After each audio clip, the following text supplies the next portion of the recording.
Well, just name one positive thing, one happy thought before I move to the next thing. Give me one happy thought. Well, Aubameyang came on at the 5th minute and he came off at the 66th minute. Genitalia reporting. Oh my god. Wait, Osuna, are you high? R9 fourth and Cristiano Ronaldo fifth. Can I go next? I think Cristiano Ronaldo is the greatest European of all time. And I want to say R9 just because I actually rate him high. HH. It's just that you always say that he had a grenade tossed to his ankle and he floated or some type of stuff. It's crazy, bro. The kill. So guys, welcome to the Sunday thing, man. So hey, look, why are you breathing on the intro? Who was breathing on the intro? Was it with me breathing? Yeah. It was you. Okay, look, I get it. Okay, sorry. It's probably breathing every time. So this was supposed to really about, because the Sunday thing talk more about Brazil, the Argentina jersey as a whole. But look, this news broke. People talk to me about it. I saw a few DMs, and even if it's a rumor, we should still address it. So I just think let's just discuss this whole Mbappe to Real Madrid rumors, as well as rumors to him joining the Premier League. So I don't even know which rumors to believe. So let's talk about this whole Mbappe Real Madrid thing, because I want to just give my 10 cents on this. So once we do that, we may touch upon a little bit on your boys Brazil, and we may even talk a little bit about this whole Argentina number 10 jersey. So remember, guys, if you want to join in, the link is on my Twitter page. So go to my Twitter page, click the StreamYard link if you want to join in here. Remember, guys, like the vid, subscribe if you're new. Hold on, let me just there we go. And do all those beautiful things, man. So let's first deal with this thing right now, man. Hold on. Let's first deal with this thing right now. So, oh shit, hold up. One second. Let me just get my stream marker running. So now, here is the issue with Twitter or social media. Social media is a great thing because freedom of information, we can freely view things. But the issue about it is that what do you believe? So you have one arbitrary source known as freaking Mercato that says Mbappe has already agreed to join Real Madrid. Now there's an issue here. We know PSG are losers and it's LSG. Would PSG, while these guys are in the knockout stage of the UCL, agree for Mbappe to sign a pre-agreement in January? No chance. It's for me, I just say, we can insult PSG all we want. It's impossible. That's why it's hard for me to believe. That's why Fabrizio hasn't reported it and it's not even trending. But what makes it interesting is that when I now researched this, I now heard he's thinking about the Premier League and an EPL move, because another report says that he has rejected Real Madrid because he doesn't like their advances. So he may now think about the EPL. This is my main hope is this, that he leaves PSG this year. That's this summer he leaves PSG, because I think the worst case scenario is him signing a contract extension. Mbappe is one of the best players in the world. He is a game changer right now. But football is complicated. Don't assume Mbappe to Real Madrid, hey, it's all fine, because this is what I've always said. The chance when he had to join Real Madrid, he had to join then. And if he had joined then, he would have probably been a Champions League winner alongside Benzema. And who knows how we would now view Mbappe now.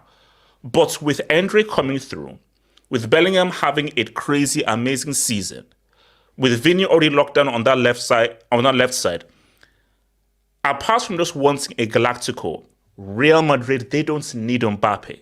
It's Real Madrid. It's one of the biggest clubs in the world.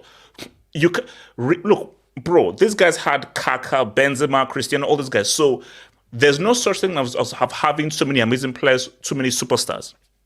But the issue is, I just don't see whether there's any room for him at Real Madrid because Vini is crucial for Real. They need a striker. Mbappe is not a striker. And something called competition, HH. Something called competition for places. You can't have one player for one position. That's when injuries kick in. So something called competition for places. So no, but here, but this is what you're missing here. If shout out to the streets, guys. Shout out to the streets. Sorry, shout out to the streets. This is what you're missing, Umbrella. If he moves, there's no competition. Vini is out. Wait, sure? do you see a scenario where Vini plays ahead of Mbappe? That scenario does not exist. It's freaking Mbappe. If Mbappe's on poor form, you never know. It's not Abdallah. Let's keep it a stack. Let's keep it a thou. We're talking about killing freaking Mbappe. He may be out of form, but more times than not, he's going to be starting. Put it this way: if Mbappe goes to Real Madrid, I'm advising Vini. I would advise Vini to leave Real Madrid. That would be my advice. Didn't in some of his years at PSG, didn't he play on the right? I'm sure he did play on the right. Wait, hold on. Who, Mbappe or Vini? Mbappe, didn't he play? Bro, that's been years ago, ages ago. The last time he played on the right, that was on the 2018 World Cup. He played on the right, and what's his name? Cavani played down the middle, and Neymar. Yeah, that was 3,000 years ago, man. That was 3,000 years ago. Mbappe was like a teenager. So look, Blake, do you see a possible scenario? Because I had Premier League. And also today I had Premier League, I had Liverpool. Do you see a scenario of Mbappe going to the EPL, namely Liverpool? It really depends on what happens with Salah because I'm not sure if you heard, there's actually rumors that Salah wants to stay and extend at Liverpool because of seeing how well Liverpool are doing. That's been a heavy rumor. And David Ornstein even said he wouldn't be surprised if Salah ends up staying. And as far as him coming to Liverpool, I'll be very shocked. Not because we can't afford him, because I just don't see that happen. I feel like we're gonna have to sell one of our attackers. Maybe it could be Diaz, who knows? But I would be very surprised if he comes to Liverpool. I don't think wages or money is going to be an issue because according to Salah's agent, Salah makes at least $1 million a week, including bonuses and everything. According to his agent, he did some research on some about his contract. But yeah, apparently Salah makes $1 million a week from Liverpool's wages in total, including add-ons and everything. So, okay, but my thing, would you see Mbappe? You see, my thing is that I just think of it's Mbappe, big superstar, and do you see an scenario of Mbappe saying, "Oh yeah, I'd want to go to Liverpool"? Because he said he likes Liverpool already. He said he likes the way Liverpool play. Klopp has even said, "We're not blind. We want." Okay, Blake, listen. I'm sure if you search hard enough, you can find Mbappe in a Scunthorpe jersey. If you search really hard, you can find Mbappe in a Lugo jersey. He said that when he was at Real Madrid. No, not Real Madrid. He said that when he was at PSG. He's in a West London Tory Blue Cowboys jersey. Abdallah, thank you. We beat you in the UCL final. So you're saying that Mbappe said he likes Liverpool. So that means the scenario that he could go to Liverpool. Yeah, because apparently, like he said, Liverpool are one of my favorite teams to play. They're like machines. I enjoy watching them. He said that in the past. Obviously, that don't mean anything, but I don't think he'll be closed off to Liverpool. And he's also admitted that Liverpool wanted to try and sign him before he went to PSG. He's admitted that already. This is like public information. He said Real Madrid are not the only team that came after me. Liverpool were also another team. This is also this is information. This is all documented. It just don't mean anything because Mbappe is going to take the best deal for him financially and best deal for him career-wise. And that could be Real Madrid, and that could be Liverpool. Who knows? That could even be Man City if they got space for him. But the problem is, who needs a left winger, HH? The most stacked position in football right now is a left winger. Who needs that? realistically? Because let's keep it a stack here. Left wing. So who plays left wing for you guys? That is Diaz. But Diaz's dad has also came out and said Diaz is a diehard Barcelona fan, and he basically said that the moment he got out of being captured, he said, "My son Diaz is a diehard Real Madrid fan.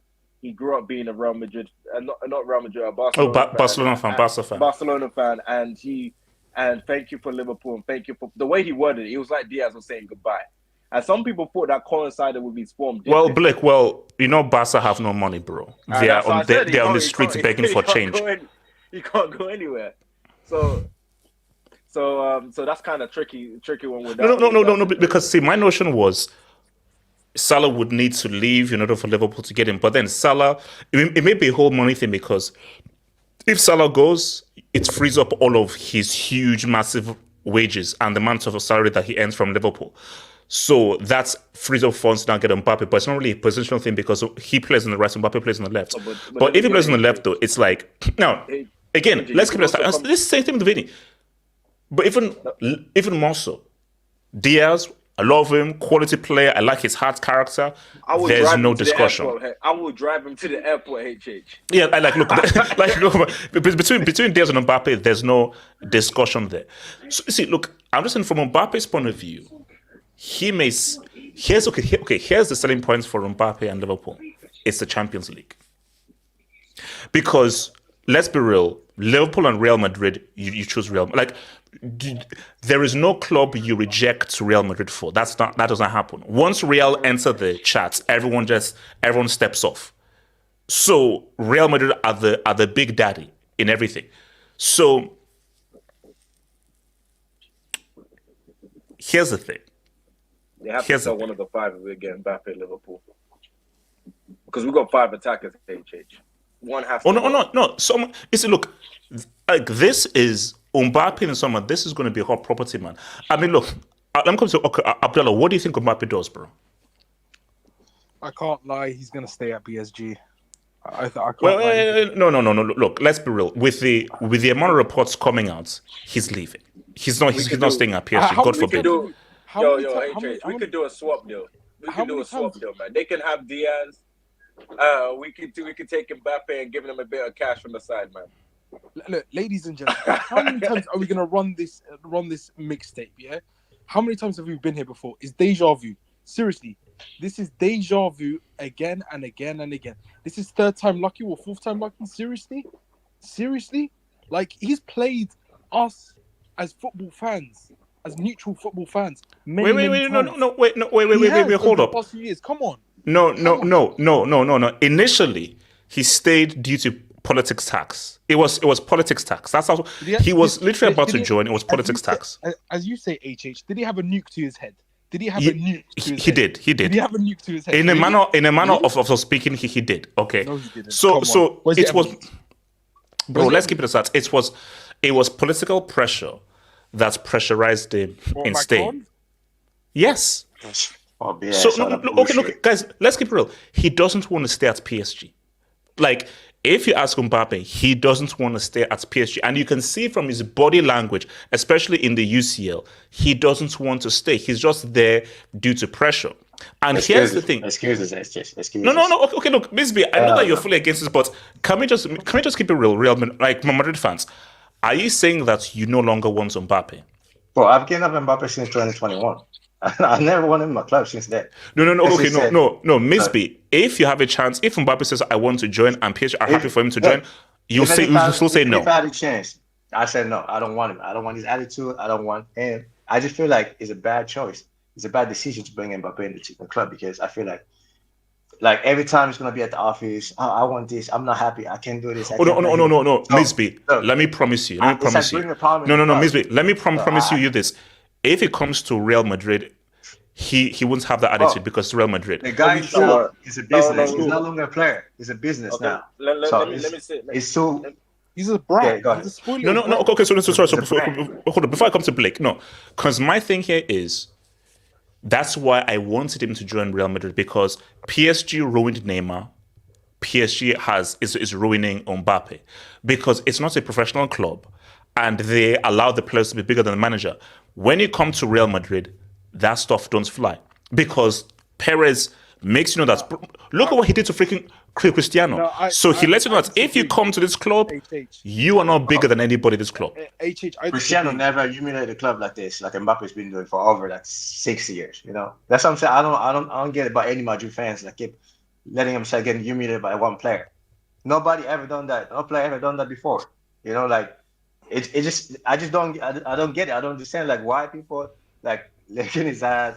Oh, Mbappe. He could say whatever he wanted. He could get humiliated so many times and still win the same fucking player. I don't get it. You know, Madrid fans should have values. You know, dignity. You know, you put any player, no players above the club. Any player, especially like I told this to Madrid fans, right? We never had Messi on our club. We never had Maradona, and we still won trophies. Mbappe cannot play for Madrid, and we're still gonna be winning trophies. So, who gives a fuck about Mbappe? You know. Misby, if I was a Madrid fan, I would have your mentality and psychology because you see, those Madrid fans like on Twitter who are like, oh my gosh, Mbappe is coming. Are you really a Real Madrid fan? Because if you're a Real Madrid fan, the whole point of the club is that, because again, it was so telling. The summer he rejected Real Madrid, what happened the very next season? Real win the UCL. We signed Camavinga because we're supposed to sell Mbappe, right? So Camavinga was like a quick buy, you know, and it turned out good, right? So we can't be like wasting our seasons because we're waiting for Mbappe. You know what I mean? So I don't want that to keep, you know, going on. So let me quickly bring in. So Delta, what are you about this whole Mbappe thing? And do you believe in his pre-agreements rumors, or do you feel that he'll extend at PSG? You know what's funny, HH? This ongoing cycle we keep hearing every summer, Mbappe to Madrid. It's not Mbappe to Liverpool. It's not Mbappe to Bayern. It's not any of those big clubs. It's always Mbappe to Madrid. My theory is if you have a world-class player like Vinny who plays similar to Mbappe, like off the flank on the left side, where are you going to put Mbappe and Vinny? How are they going to play together? This is similar to Messi and Griezmann when Bartomeu did a disaster Mbappe's class. actually like a left winger.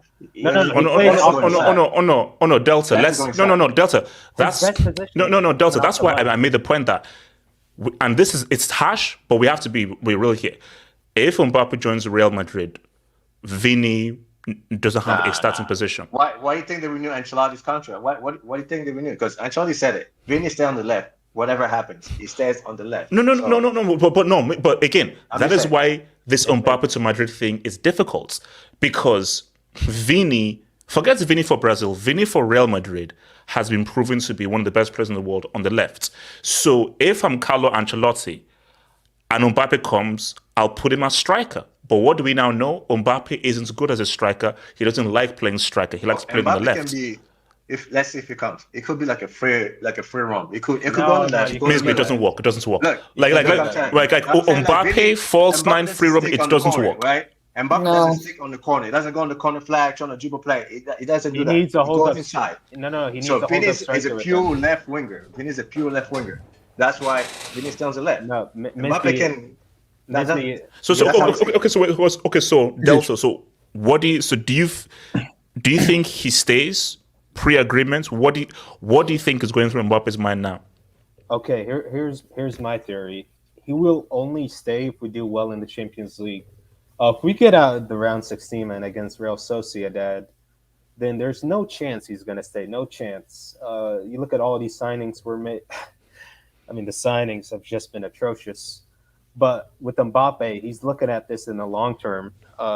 He's looking at this if he goes to Liverpool and he has Salah on his right, and let's say Liverpool gets a striker like Osimhen or a world-class striker, they don't need to pay for Mbappe. We got to remember this. Yes, sure, there's the signing bonus and whatever, but it's a free transfer in the summer. So he can look at it like this. If I go to Liverpool, I have two world-class players like Salah and Osimhen, and we have a real chance of winning the Champions League. But if he stays at PSG, I mean, he's looking at the right. He sees Asensio. He sees, what's his name? Colomboani, Randall. Yeah. Yeah, Colomboani is his boy. Colomani. No, he's called Randall. He's called Randall. Randall is his boy. Randall is his boy. And Come on, he advocated for him. It's his signing. My issue with the Mbappe to Real Madrid thing is, look, for me, it's gonna ruin Real Madrid. It's not a good signing for Real Madrid. Vinny at his best is top 5 in the world, no question about it. Yeah, he can be inconsistent. Yeah, but in the big games, he does show up, and he is a top 5 player in the world. You don't want a player like Vinny to be like. Let's be honest, Vinny on any other flank, he's not a dynamic winger where you can play him on the right, you can play him as striker. This guy only works on the left flank. So if you play Vinny on the right, this guy is going to be atrocious. If you play him in the middle as a 10, he's going to be bad. A striker, awful.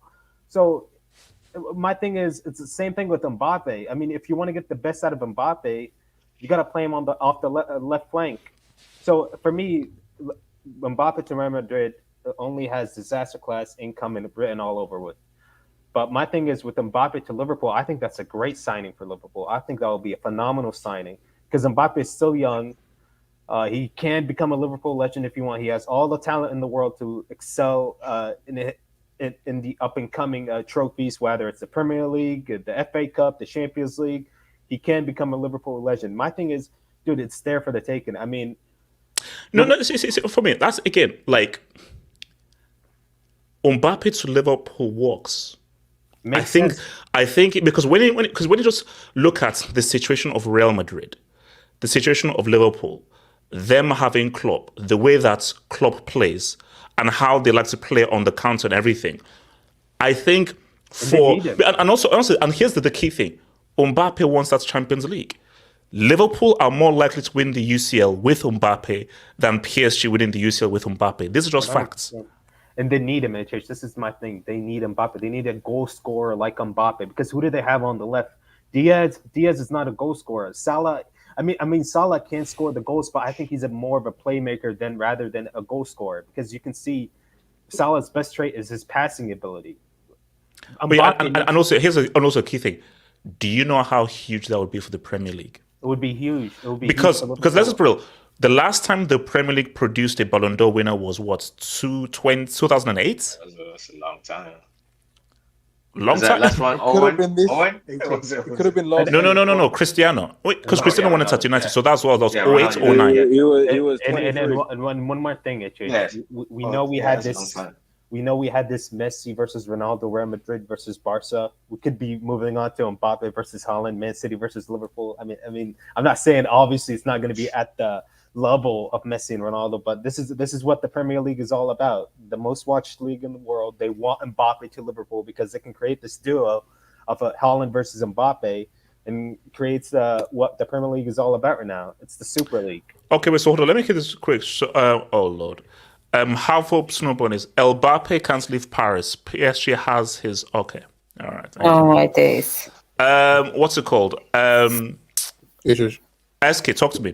Mbappe, man. Where you at? People are saying pre-agreements to Real. What are you saying? And also, don't rule out Chelsea. Don't rule out Chelsea. I saw Chelsea are in the mix. Chelsea are in the mix. I'm sure. But Chelsea. Wait. What do you mean by sorry for? Wait. Hold on. What are you doing? Sorry. Man, talk to me. So, as a resident Mbappe fanboy that I am, I'll be honest. I would say that Mbappe going to Real Madrid really depends on what he wants out of his career. If he wants, because HH, you want him to be like goat Mbappe, right? You want him on the goat track, right? Yeah. I'm not gonna lie to you. I think if that's what you want from him, I don't think Real Madrid is gonna give him that. And I'm gonna tell you why. Because I'm gonna say why. Okay. Because Real Madrid as an institution, like as what Ms. B was alluding to, is way bigger than Mbappe. And anything that he does for them is really only going to be a footnote in their history, right? Like even if he wins a UCL. So Cristiano, all those UCLs that Cristiano had on, all those UCL moments, but don't spend anything for Cristiano? Well, Ronaldo needed 5 of them shits. So, like, you can't just do 1 or 2. Like, if Mbappe only goes to like 1 or 2, they're gonna be like, oh, fine, you won 2, that's great. We have 17 now. Who cares? Like, no. But SK, no, hold on. No, wait, SK. 2 things can be right. Of course, him doing that doesn't move the needle for Real Madrid, but at the end of the day, it's about a resume.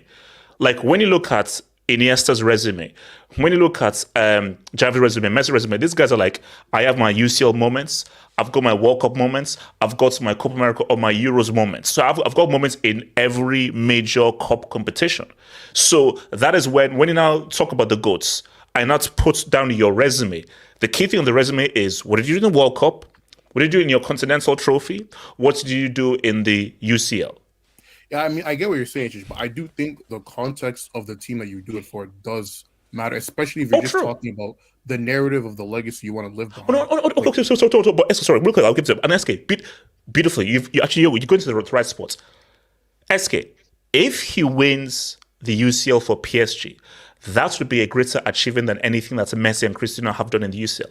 But SK, there's only one issue. It's impossible. It's impossible. I'm not saying he has to stay at PSG specifically, but I'm saying like honestly, for his career, like if he just wants to like finish the last like checklist on his resume, yeah, go to Real Madrid, do that, get your UCL sometime in the next like 5 years, and you have done everything that you need to do. But I'm saying like if he's trying to like reach those like insane conversations, then I think he's gonna need like a lesser club to elevate to do that, is what I'm saying. Like the same way how like Maradona elevated like not like no one cared about Napoli before like Maradona. Yeah. But like he needs something like that. If those are the convos he's trying to enter, that's what I'm saying. But if but my thing though is that what apart from winning the UCL with PSG, what else can he do on a Maradona Napoli level? Well, no, I'm not saying that it's going to be like specifically that level, but that's just like an example. That's just an example of like, elevating like a club that isn't at a specific level because you're there. That in and of itself is like if you can elevate a football club to a level that they weren't at because of your presence, I would imagine that like for the narrative of your career that would play heavily into that. It's not, I'm not going to true, but the only issue though is that the best scenario is to elevate PSG. And the only thing to do in terms of what's going to add to his legacy is if he was to give PSG a UCL. But I'm sorry, PSG are such a unique club that is so messed up in such a unique fashion. I think that's just a bridge too far. So even Napoli, as small as they were, at least they were a proper football club that's had proper decorum. PSG, it's a party town. It's a flipping party town. And as I've always said, PSG's best chance of winning that UCL was with Neymar. Neymar was pivotal and crucial to them winning the UCL. So once they fell out with Neymar, it was done. Like PSG, they're never winning the UCL. It's never happening. So what's it called? AR, where are you with this, bro? With Mbappe, AR. Yeah, man. How's it going? With the Mbappe thing, I'm gonna have to have my bias hat on, my football fan hat on, and my business hat on. Like, for the love of the game, Kylian, take your ass to Madrid.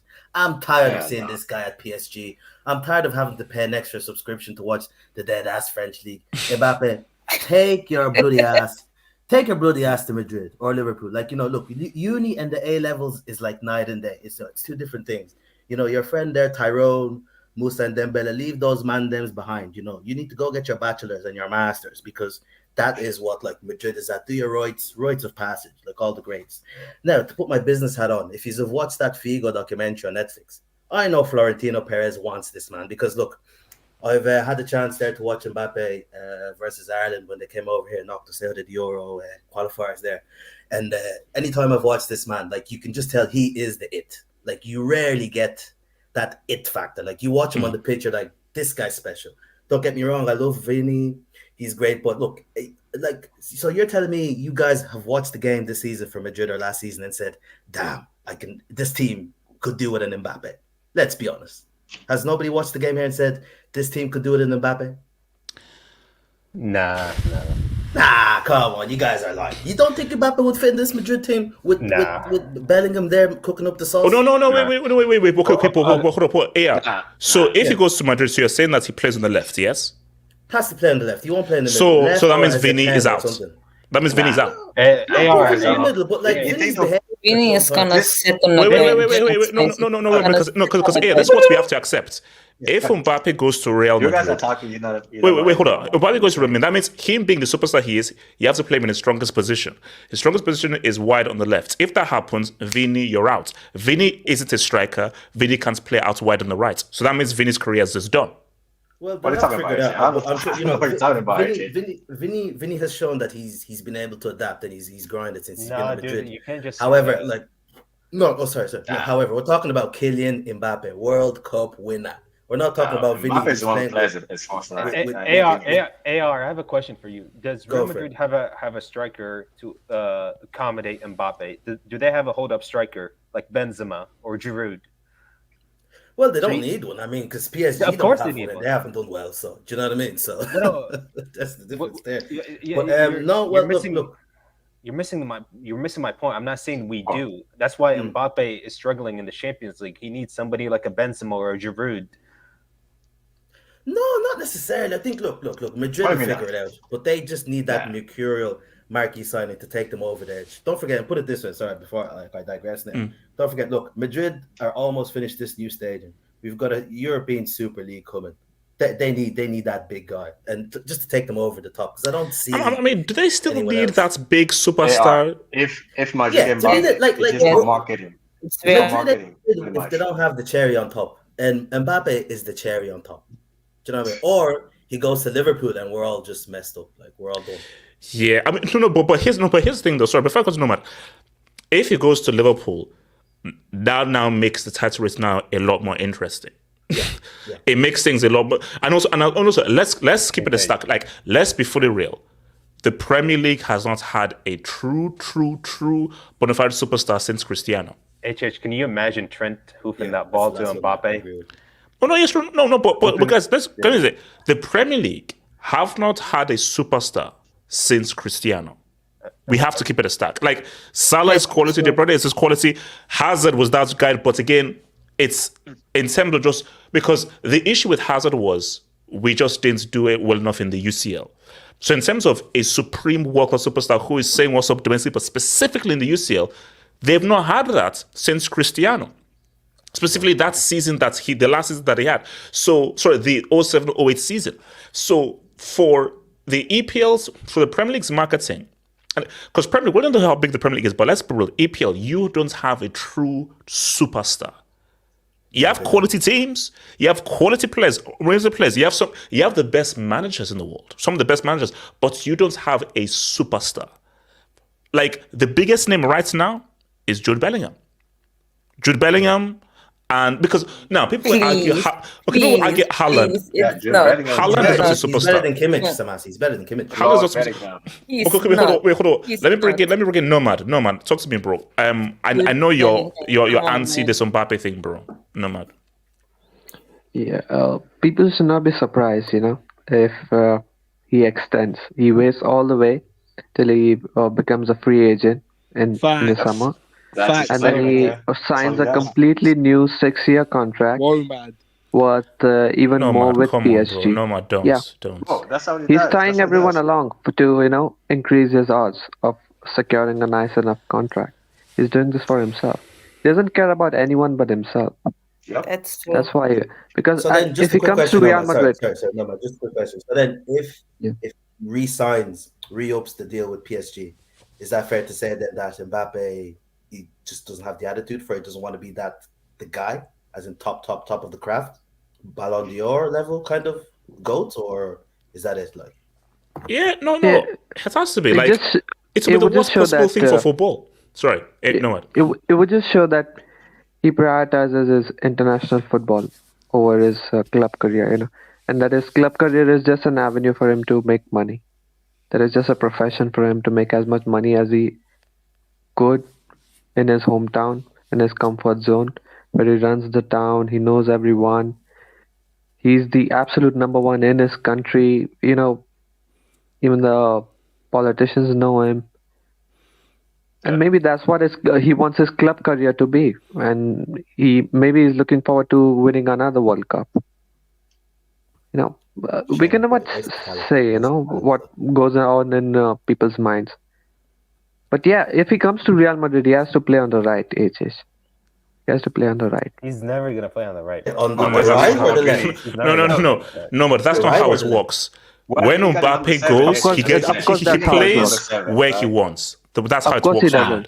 Of course he doesn't. No, it Of doesn't. course he doesn't. No, man, that's how it works. He's a superstar. That's No, why it it's doesn't No, works. it work. doesn't work. It doesn't So work what? like that. So what? I We're like at far, Ronaldo. No, man, we're we're at talking far, about far bigger Mbappe. No, man, superstars, Rajesh. Mbappe Mbappe plays is not where a he He's no wants. one. That's what right happened. No, he doesn't. No, man, No, he this is doesn't. okay. No, man, this is what you have to accept. No, he doesn't. If he goes to Real Madrid, Vinny's career is done. That's just a No. fact. Of course it doesn't. No. Who said He it's will do. He will do what he's told, AJ. He will No, do man. what he's No, told, he doesn't. No, he No, doesn't. man. That's not how it Before- works. or else he'll sit on the bench He's- and he'll Wait, leave, just like no, the man. others. No, man. Striker or Before false nine, no, Mbappe You signs know on that. that dotted line, he has to know what his position is. He's not going to play on the right, talk to Ancelotti and say, yeah, we're going to play on the right, and he's going to accept that. Before he signs on the If dotted he line, doesn't he's not accept going to it, then accept get that. the fuck out. No. What I'm saying is, I'm not saying that he's gonna accept it. I'm not saying that. I'm saying if he wants to play for Real Madrid, that's what he would have to accept. That's what I'm saying. Or else he could play for someone else. See, Achesh, my thing is the only option if he was to leave PSG is Liverpool, because when you have this dynamic duo with Mbappe and Vinny, and they're both want to play on the left, it's just going to create a chaos. It's going to be chaos. No, but we see. Okay, let me even throw in a span in the works. So, who is the moron that's a striker for Liverpool? Nunes, right? Klopp could just be like, you know what, Mbappe, I believe I can walk you and play you well as a striker. Because if you now have it was Diaz, Mbappe, and Salah, that could be a front three. Again, Mbappe does not work as a striker. He does not work as a striker. It simply does not work as a striker. But Mbappe might work better as a striker for Klopp than for Carlo, No. and Klopp may know how to use him better. No. Would he? Mbappe Just a quick question. Would if he goes to develop? Liverpool, is gonna replace Diaz. Okay. So let me come to your boy, indubitably then, so Antonio. So indubitably, where you at with this, bro? Look, I think we really won't know until it's summer. Like I'm not gonna trust any of these rumors. We heard them like 3 years ago when he was about to leave, and nothing happened. But like the question where would he be best, right? PSG is not the answer, because Mbappe is a historical talent, and there is no world where a player like Mbappe should be playing in France where no one's watching. That shouldn't be happening. So I think there's two teams, and I think the best sporting decision would be Liverpool. But the thing with Mbappe is that, like, I agree a few seasons ago that he couldn't play striker. But if you watch Mbappe this year, he's actually like becoming more of a playmaker. Like in the Champions League games, he was creating all the chances, and even as a striker, he was getting chances. So I don't think, like, if he were to go to Madrid, he can't play left wing, because if he were to play left wing, where does Vinny go? And if Vinny is unhappy, then the dressing room is unhappy. So if Mbappe goes to Madrid, he just has to play striker. Otherwise, the dressing room is going to be screwed. HH, breaking news: Brazil hired a new. Oh yeah. No. We'll get there. We'll get there. That was the We'll get there. Just a quick one. Sorry, lads, but Mbappe, yeah, go for it. Mbappe isn't playing striker. Let's just be honest. This is like, guys, this is a mercurial, once in a generation type of signing. They don't come around most often. But I'm sure those lads up there, like, again, you've got a coach like Carlo Ancelotti, so he kind of gives them that freedom to express themselves. So I'm sure they'll develop something. But I feel like at Madrid, or like at Barcelona, it's the only place where Mbappe will reach the peak of where I envision his talent can go. I feel like at Liverpool, Klopp will burn him out. He'll start to have injuries, and we don't want that. Do you know what I mean? So that's my take on that. And Samasi, hopefully we get you guys in the Champions League, but that's for another conversation. Wait. Who does he support? Trust me, you don't want to know. You don't want to know. You don't want to know. Liverpool, get out of here. You don't want to know. Okay, wait. Hold on. So Samasi, where you at with this Mbappe thing? Samasi, so with the Mbappe, where you at with it? What do you think happens with him? Let me go after. Like I said, he's going to Madrid. He's gonna replace Vinny. Vinny's gonna be in the bench or besides, or has to change his position because Mbappe is a superstar. He will be the superstar and the face of this new Real Madrid team. So he's not gonna play as a striker or a false number one or something like that. No, he's gonna be in his best position. He's gonna win a lot of trophies. He's gonna win all the Ballon d'Ors.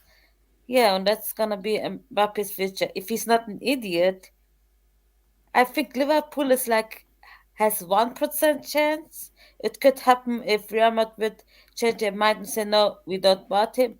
But Paris is so obsessed with him that I don't think it's gonna happen. I mean, is Perez still obsessed with him? Still? Yes. No.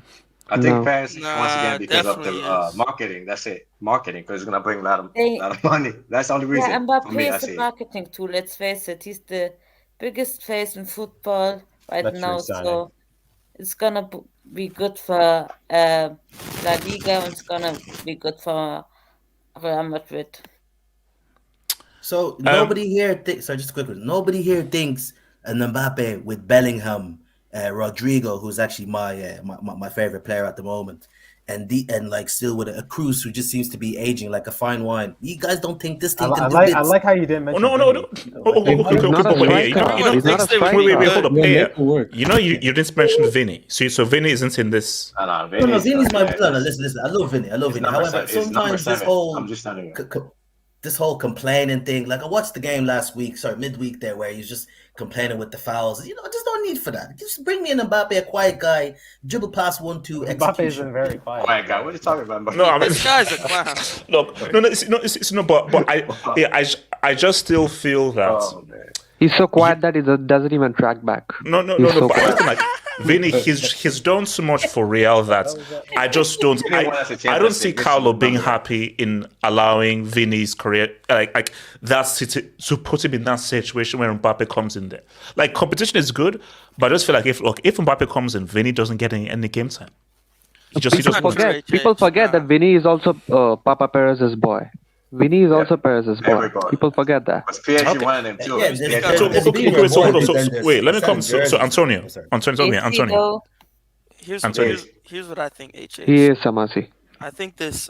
If I was Real Madrid, I wouldn't sign him. I know he'd be a lot like, he'd sell a lot of shirts. It'd bring a lot more people in the seats, but I just don't see why you sign him. He just doesn't fit the team, because like everyone's been saying, he is not a striker. I mean, if he couldn't play striker with Messi and Neymar, what makes you think he's gonna succumb to Vinny, Jose Lu, and Rodrigo? Come on, man. He's gonna want to play the left wing.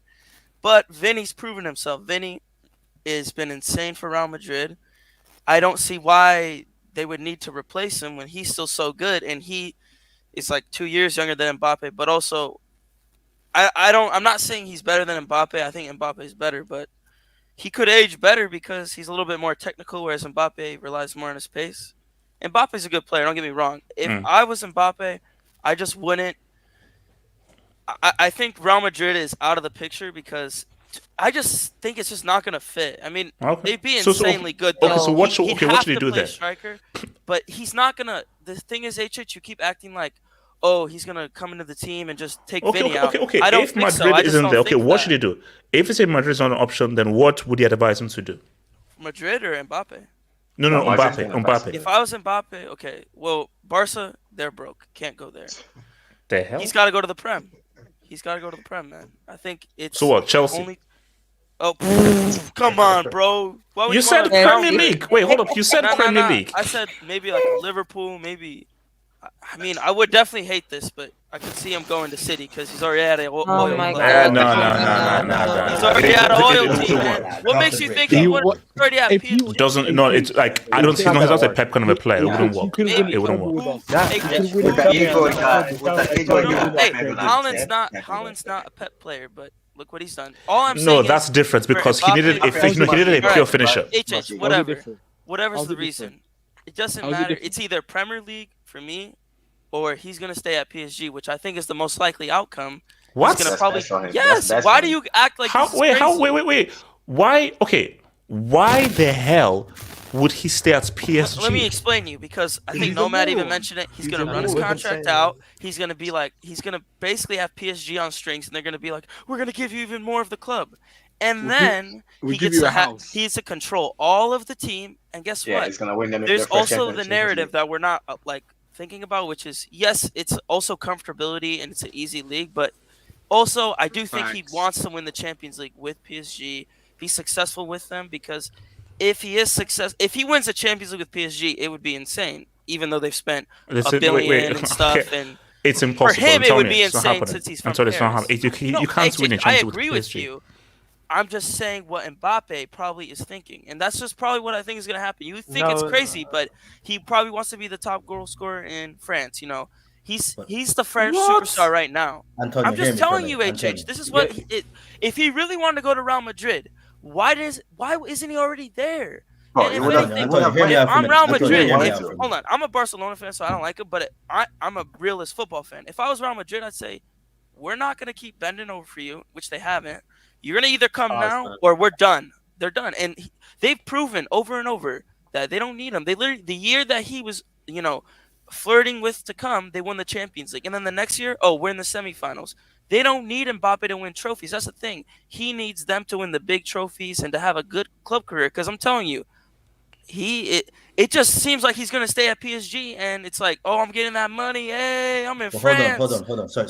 Hey, Antonio, no what hate to other him. player That's do what you he wants know to do. has That's had a president come and stop the situation? What other player? I don't care. Antonio, you have to. You have to, bro. I don't give a shit. If the president came to me, I'd say, sorry, my dream's bigger than that. I want to be a GOAT. I want to. You guys, no. People keep saying No, guys. Insane player. How come he's not going to wait, the hold big on, guys.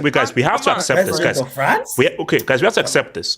Mbappe was no. Mbappe is in a very unique position because you have to combine PSG, how young they are, who owns them, and the fact of what Mbappe represents for French football. So there's never the closest thing I can think of was Pele back in the 50s and 60s in terms of how important a player is to a country, to the point of where you can't leave this country because you're too important for the means. So for Mbappe, he's in a position where the freaking president is coming to meet you and your parents in saying you are in. So say, once you put that pressure on a dude, what do you expect him to freaking do? I think that's bold because if he really wanted to, Real Madrid was his dream, right? Which I think it was at a certain point, but right definitely not anymore. Stop it. It was. If it really was, his dream is Ronaldo. He's a Ronaldo fan. I'm not saying that. Okay, regardless, definitely. Hold on. Okay, Antonio. Definitely likes Real Madrid. You could say it's not his dream. It was at one point. Clearly, if that was his goal, I just don't see. I saw a quote the other day. Rodrigo really wanted to go to Real Madrid, and he made it possible. And he wasn't in Mbappe's position. He wasn't as good as Mbappe, but he wanted to go, and he made it. As soon as he could go, he went. Mbappe, if Real Madrid's your dream, and especially with a club like Real Madrid, I'm sorry, they're bigger than you, way bigger than you. You're bigger than the club. They can easily get a Antonio, I'm sorry, Antonio, may not be as good as you. Wait, hold on, Antonio, you can't disregard the position he's in. I know you said it's not the same, but but wait, hold on. I'm not. Wait, let me talk. I'm not disregarding it. I understand. That's got to be a lot of pressure. The president of France is saying, "Dude, come on, stay here. Bring glory back to France. We want European pedigree." The president is saying, "Dude." But here's what I'm saying. Yeah, he's saying, "Bro, chill." Hey, all I'm saying is that if Antonio, I'm Mbappe, he didn't say that. If you go, I'm gonna lock you up. You're not gonna come back here. I don't think he's saying that, but he's buttering him up, making him look like, dude, you're the golden boy of France. You're our icon. You're like the new Zizou type of player, but Zizou was an icon for France. I think Mbappe is that new icon for France. No, because see, the idea is this, guys. You have to hold up. You have to put yourself in Mbappe's shoes, because first of all, you're a young player.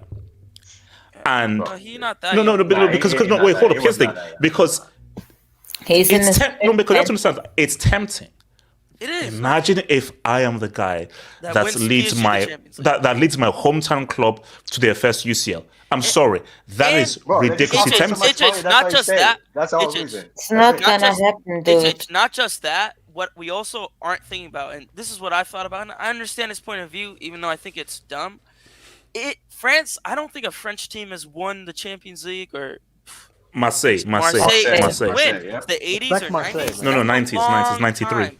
That's a long time. And so I see Mbappe's point of view of like, I could win with PSG. I could be the first one to do it. Not even Neymar or Messi did it. I could be that guy.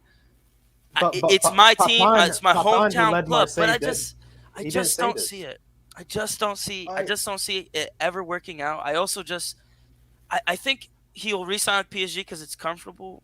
I'm not saying that he's not a winner. I think he likes to win, but he definitely seems like that type of player that's going to be. This is how I view it, because I think he's a little late at the club game to ever be like super great at the club game. I mean, I'm not saying he can't be. You never know in football, but I bet you if he's going to be a World Cup merchant, you could just tell. Yeah, Antonio, I bet his you stats if in the World Cups are crazy. If PSG was offering 10 million and the president said, "Can you stay?" Said he wouldn't stay. I bet you he wouldn't stay. He would have went to Madrid. But it's the fact that they're offering him, Misby. It's the fact that they're offering him so much money, and it's not just the money, guys.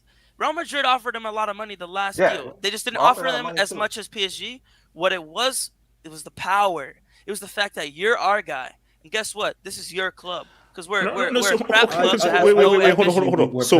So Misby, you are still adamant, and you're not in a position that you, at no point you want Mbappe. You want him. I don't want Mbappe. I don't want Mbappe because I feel like it's gonna bring a lot of problems in the club, and because I feel like, look, because I know, and all these journalists gonna start like creating like debates, like, oh, Vini, you can't have Vini on the left. And it's gonna start. They're gonna try to start something between causing some problems between Vini and Mbappe. And Mbappe, I feel like Mbappe's gonna go every time arguing. I don't want to play here. I want to play as a winger. I don't want to play as a striker. Because I feel like it's gonna bring a lot of problems in the club. So, and also we've been going on with this situation forever, And I feel like the club cannot move forward because we have this Mbappe saga on our mind. And most of the fans are just like. They're not even acting like Madrid fans no more. They're acting like Mbappe's fans, But Real Madrid fans don't like him. This is Real true. Real Madrid fans don't like him. They call him Mbaputa. Oh wow! No, it's 50-50. Sometimes still want It's true. But it's true. Misby is speaking fast because that's not nice. And I think this. Wait, hold on. See, this is the issue with a lot of football fans today.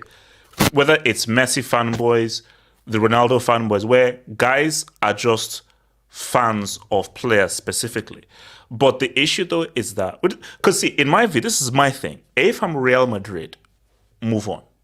Because what I always say is that when the universe speaks to you, you have to listen. There was a reason why Real Madrid won the UCL the very season after Mbappe rejected. That was the universe saying that, no, this is not the right move to make. So the fact that happened was the universe telling their parents that, no, as much as this is like, oh, this will be huge and everything, no, you have to focus on being a team. And look, blessing in disguise. What happens if Jude Bellingham just comes out of nowhere and now he's one of the biggest players in the world? So I feel that, because I've always said this, Mbappe's biggest mistake was not joining Real Madrid that summer. That's going to be his biggest regret. 100%. And also, I see if they get Mbappe, this looks like, I'm not the exact same, but I could see a Galacticos 2.0 where it's not going to work out because it just doesn't fit. Get a guy that fits your team. Mbappe, at one point, should have came, and that it would have worked. But now it's too late. Vinny is balling. I don't see why people are disrespecting Vinny. I mean, listen, he's a good player. I don't think he's better than Mbappe, but I think he does other things better than Mbappe. And now they have Bellingham, who is like, it seems like that's his team, and Rodrigo's balling. Hold on. Misby, get a striker as a percentage, because I'm going to do this also as well as a poll. As a percentage, Misby, what is your percentage of Madrid fans who you think still want Mbappe? Do you think most still want Mbappe or not? I said it's like 50-50. Yeah. because all this time he's been rejecting us, and some of the fans just stuck with, oh, he's gonna come, they don't want to change their their mind. They're just like, oh, he's gonna come. Mbappe is better, he's better. So it's like a war going on between like Madrid fans. It's like if you say you don't want Mbappe, it's like, oh, why don't you want him? You're not a Madrid fan. He's gonna bring a lot of goals to our team. I'm like, come on, don't you see? You humiliated you guys so many times. Like, Misby, you think it's 50-50? Because I think it's more 60-40 like that they don't. 25. I think it's more 60% don't want him to come. Like, but look, Real Madrid fans example, like right? you and real ones. And then there's the ones who want to see the CR7 people, that are like, hey. Like wait, hold on. Bellingham, right? Bellingham had a chance to play for England, in England, let's say. Because Messi was offering more money. He could have chose 100%. England because he speaks English. And he risked everything to come to play for Madrid. He even got, he decided to get a little bit, not too much money. He could have earned in the city. And decided to come for Madrid because that was his dream. You could see that except it was his dream to play for Madrid. He came 100%. As soon as it's heard that Madrid wanted him. But look, Mbappe, how long? Since 2020, 21, 22. I feel like he thinks he can. Hold on. So wait. Indubitably, what do you think is a split of Madrid fans wanting and not wanting Mbappe? What do you think the situation you think is? I think. Oh, you're talking to him. Okay, go ahead. I think it's probably like 30-70. 30 don't want, 30 want him, and 70 don't want him. But the thing is, the second he goes to Madrid, and he starts balling, then their whole opinion is gonna change. It's just that they have this facts. The thing is, I think there's just this agenda against Mbappe because what he did a few seasons earlier. And because Real Madrid fans, they love Vinny. I mean, rightfully so. But the second he goes there, what's going to happen is this. He's going to play striker. Then Vinny's going to play left wing. And then what's going to happen? It's not going to work. It's not going to work. But then they're going to try out Mbappe as a left winger. And the second that happens, he'll start balling. And that's never going to change. And then what happens? Wait, hold up. Indubitably, and then what happens to Vinny? Not going to Real Madrid. Wait, indubitably, then what happens to Vinny then? I don't know. What do you mean? I have no I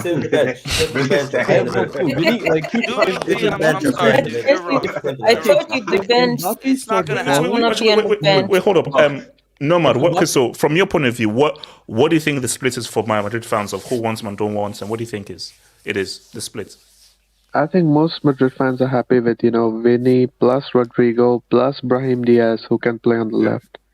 We don't need Mbappe. If we needed him, yeah, fine. Even if, we didn't have as many options, you could say it would be, in terms of goals and assists on a consistent basis, it would be better to have him on the left instead of Vinny. But if you have three good options to play on the left, and you can have, either Brahim or Valverde in the future, or Rodrigo play on the right as well. Who?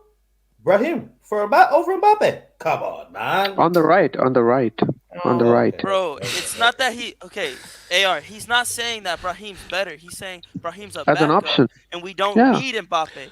I'm sorry. Hold on. Let me get to hold up. We need a number 9. Shout out to half up Snowbunnies. Mbappe at Liverpool wins the 20 and 21 EPL and CL. I hope he goes to Liverpool. No. Look, obviously, it would have. Look, it would be a huge change. Wait, hold on. So, it's fair. The gap between Mbappe and Vinny isn't big enough to justify to force Vinny to play striker. Yeah. They will improve, but not as much as they think. This is a brand signing. Look, 100%. see, that's 100%. My thing here is put some respect on Vinny's name because.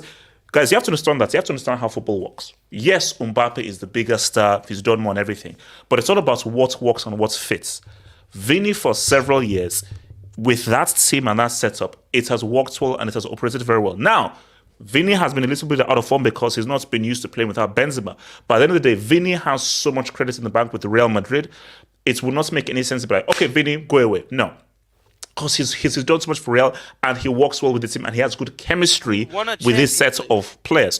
So my thing is that, again, If I'm advising Mbappe right now, you have to look at Liverpool and strike a deal with Liverpool because staying at PSG is a no-go. I think for Real Madrid, move on. Bro, I want to get Harry Kane. That's look, guys, don't be surprised if this guy pulls up at Real Madrid, bro. What if he went to Chelsea? And I would feel for Vini if that happens. Don't be fooled because he could still pull up. That happens to Vini. I'm just saying. How shameless would you be if he went to Chelsea? I just want to know. Oh my god. One week stream. Half up snow bonus. Mbappe, Trent, Salah with Klopp sends Lep to a 2-year sabbatical and early retirement. That's the only thing I like about that. Okay, look, this is half of stock. Shogun and Sassy, man. Mbappe has been starting as a striker for the past 7 games and is still performing. What makes you think he can't do the same for Madrid under Carlo? Because it's not his strongest position. It's not his strongest position. I don't know how many says it is not his strongest position. He likes to play off of a striker, not as a striker. He likes to have a 9 to play off of, but he's an inside forward. Wait, hold up. Delta, what are you saying? Delta, what are you saying? No, this comment is ludicrous. He hasn't been playing as a striker. Like today, for example, when we beat Revel, I think that's what they are, 9-0. He was playing. Shout out to Revel. He was playing off the left. Yeah, on paper he looks like a striker, but he really doesn't play as a striker at all. Like on paper, when you see the formation, yeah, you can see him as a striker, but he doesn't play as a striker. So shout out to United Tunic, member for 23 months. Thank you, bro. Front 3 roaming of Mbappe, Vini, and Rodrigo. It looks cool on paper. It won't work because and also here's the key thing as well. Benzema's skill set was very different from Mbappe because Benzema knew how to pass, create, and he knew how to play that roaming striker very well.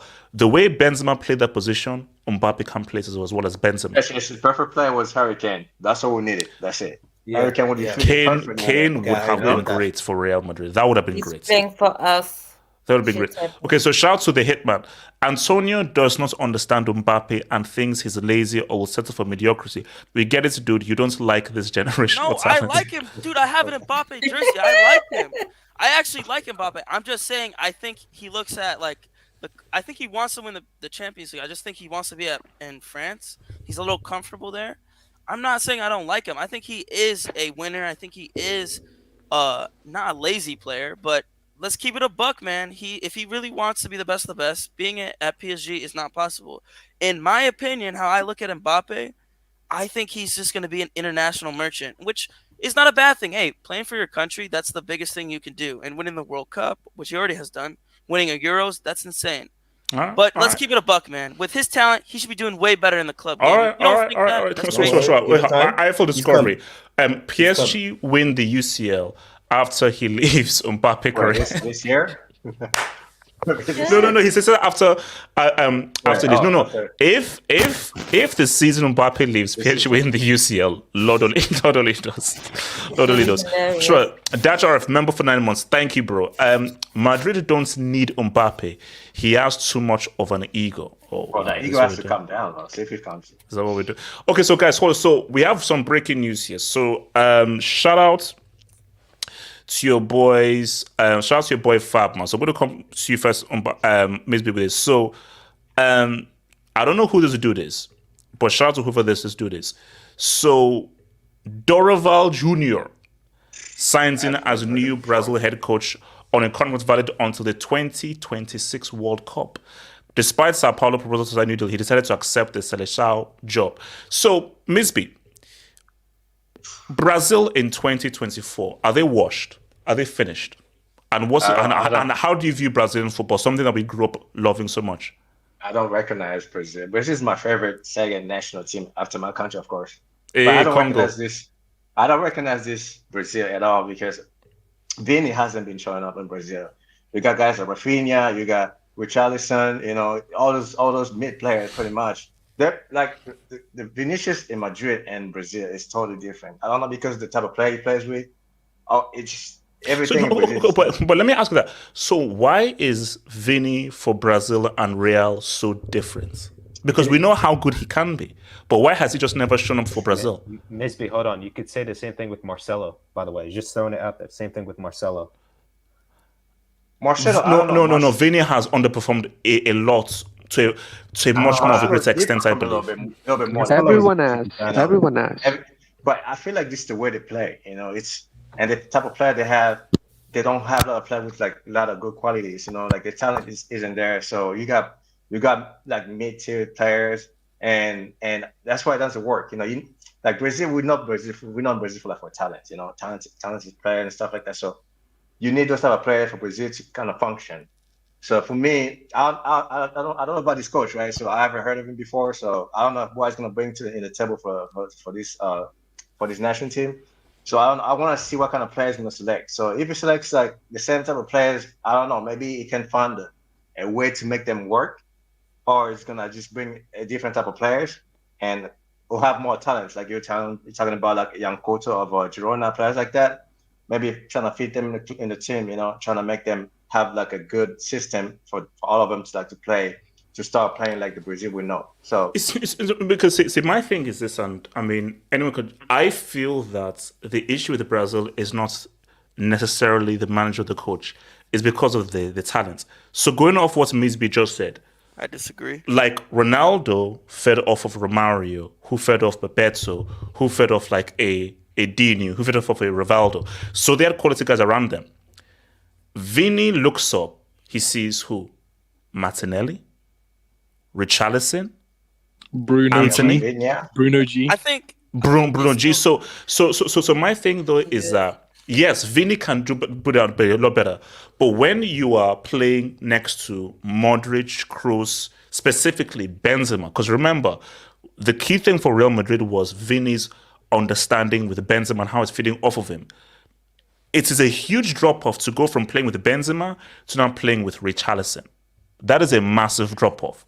Like, Diniz greatly benefited from playing off of Rivaldo and Ronaldo because you can be the best player in the world, but your performance is dependent on the players around you because you feed off the energy of the guys around you. Trust me, if you gave Diniz Richarlison, he wouldn't look the same. Trust me, he wouldn't. No, but hold on. Let me. Wait, hold on. Let me speak then come to you, Antonio. I also feel like because I took an Uber and the driver was actually Brazilian, right? So we're talking about football, and I asked him, so what's going on in Brazil? And he told me this. He said that we lack a lot of talent right now. We ain't got no talent. These players are kind of like a joke. So we need talent, man. They don't produce players like in 2002, like the Ronaldinho was telling me. So I feel like. I don't know. I feel like maybe these Brazilian players like that, maybe in the career at the end, to just kind of guide them, and maybe I don't know, because I feel like all these players are kind of new. And because maybe I agree. For me, I feel that, and this is shocking because I've never known this before watching football. The talent as a whole is not good enough. In terms of what we expect of Brazil and the standards, it's not good enough. Now, shout out to the guy, I think, Yan Couto, who plays for Girona. I don't know why he doesn't play for the first team. So there's some guys out there.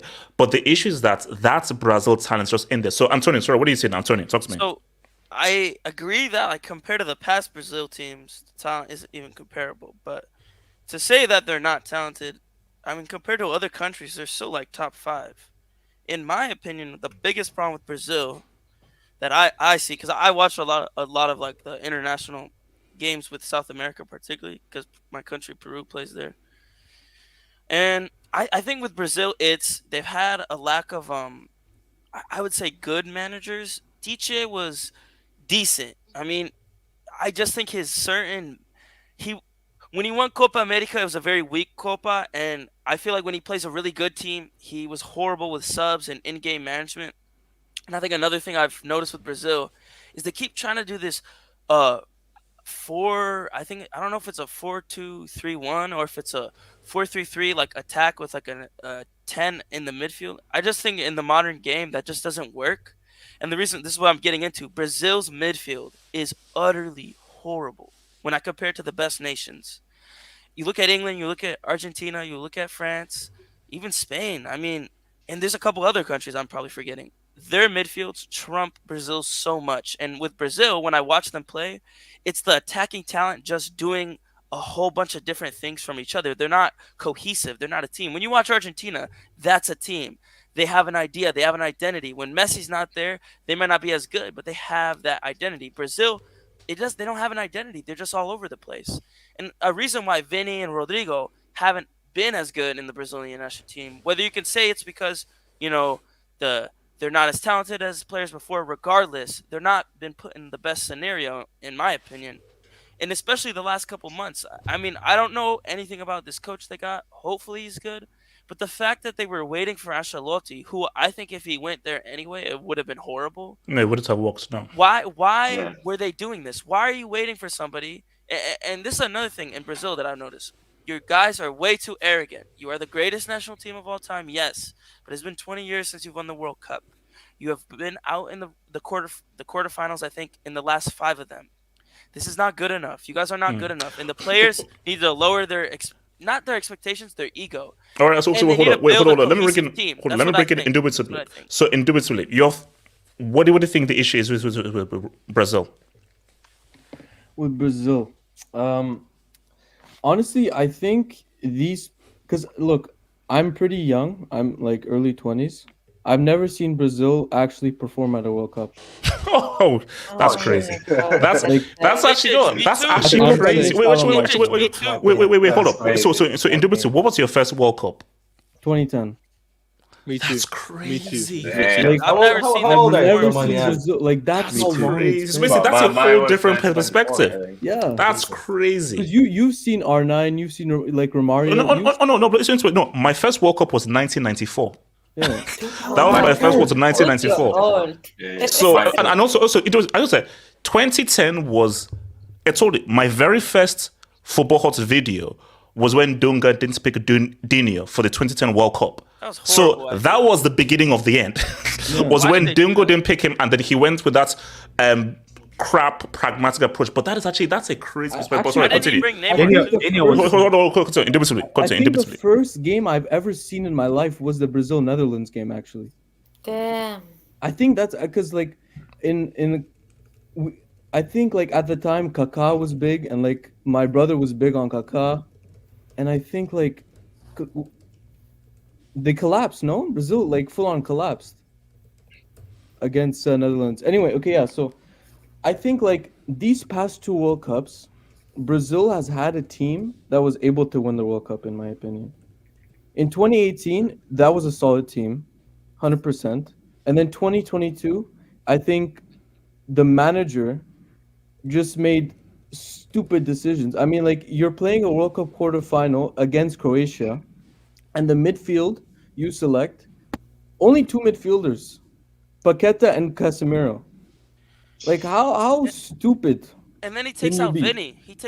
Yeah. And he took out Vini. And he brought out Anthony. Like, what? Like, yeah. What? Oh, my God. No, but in Dubai, that's true. But at the same time, do you blame the manager for Marquinhos having that bozo moment?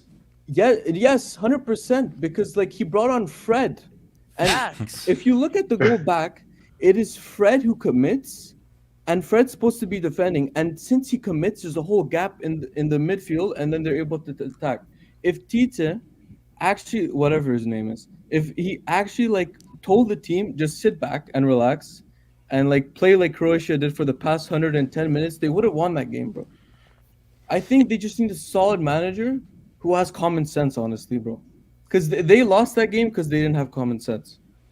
And indubitably, you know what is another point? Why were they pushing so high up when they're 1-0 up in extra time? I'm sorry. I'm not saying you got to sit back, be athletic, but be defensively strong. And they were not strong in that game. And another thing is, and other people can talk, their over-reliance on Neymar is crazy. Oh no, that's the main thing. Neymar is horrible. Can I speak on this? Yeah. So let it indubitably finish the point, and I'll come to Delta indubitably. Can I speak off the Delta? Yeah. So what was the question? No. So my thing is that because I put as a poll, who do you think is mostly to blame? Do you say it's the managers making bad decisions? Do you think the talent is just bad? 7-1 tax, or do you think that it's hard to know? No, because like honestly, like I think it's the manager because like even if you look at 2022, this Argentina team, it's not like a solid team. It's not like it's a solid team in terms of like their like connection, right? They have a good like they won the World Cup because of friendship. Yeah, they're more organized, I guess. No, but individually. But then my retort to that is, even if you didn't see the World Cup, also World Cup. Do you think anybody rates Luis Felipe Scolari? That guy is a roadman manager. But what did he have? Exceptional individual players. Yep. So what he did was like, let me just give you a blueprint, but the individuals executed. Even for this Argentina guys, are we saying Scaloni is anxious or something? No, he's decent. But what Scaloni did is like, let me just give you a blueprint. Messi, Di Maria are key individuals, execute. Yeah. See, international football is about individuals executing and being able to execute in key areas. The issue though is that, of course, the manager could do better, but there are no individuals who can take authority, which is why I know history won't be kind to Neymar, because unfortunately, football discourse doesn't come with context. 100%. Because football history will be very unkind to Neymar. But if you add context, Neymar has been very unlucky in the era that he's been in. He's never had a good. They could have won the 2018 World Cup. That was their chance. 2018, looking back, they could have won. 2022, probably not, but like 2018, I don't know about that. 2018, I'm sorry. My thing with this 2018 is that that was a very tough French team. That was a very tough French team. So hold on. Let me come to your boy Delta saying Delta. Man, Brazil. It's when you look at Brazil, you think about samba, talent, skills, and the winning mentality to go out there and perform in the World Cup. Dude, they haven't had that mentality since 2002, which is crazy. That's. Let's take a look back in their history, right? Let's take a look at what went wrong. 2006, the team, it was like a Galactico, like you said, it was a Real Madrid Galactico. They lost to France, which fair enough. France made the final. They lost to Italy, but you could see it. They lost to a team that went to the final. That's fair enough. Yeah. Let's take a look at 2010. Okay, Netherlands. I mean, they did reach the final. It was a close game. I remember that game. Schneider, Robin, you couldn't really do anything about those guys. 2014. Now they're it was bad, but this is where it went bad. It's like it was already bad enough to lose 7-1 at home. Brazil have never recovered from that. It was already bad, but that when it went to bottom of the barrel, ground zero, that's what we're talking about here. So to lose 7-1 at home, think of the detriment that's going to do to your next World Cup, which they played. Who did they get? Belgium. They got knocked out by Belgium. Let's be honest. They should beat Belgium. I mean, Belgium, they always scuff it in the knockout stage. Yeah. Delta, I'm with you. I feel that psychologically, mentally, that loss scarred them to Germany.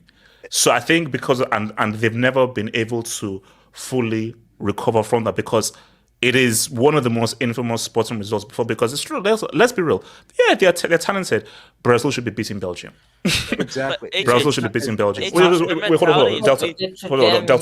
Delta. It's not just scarred them. It's scarred them to oblivion. Like, you can't recover from that kind of deficit.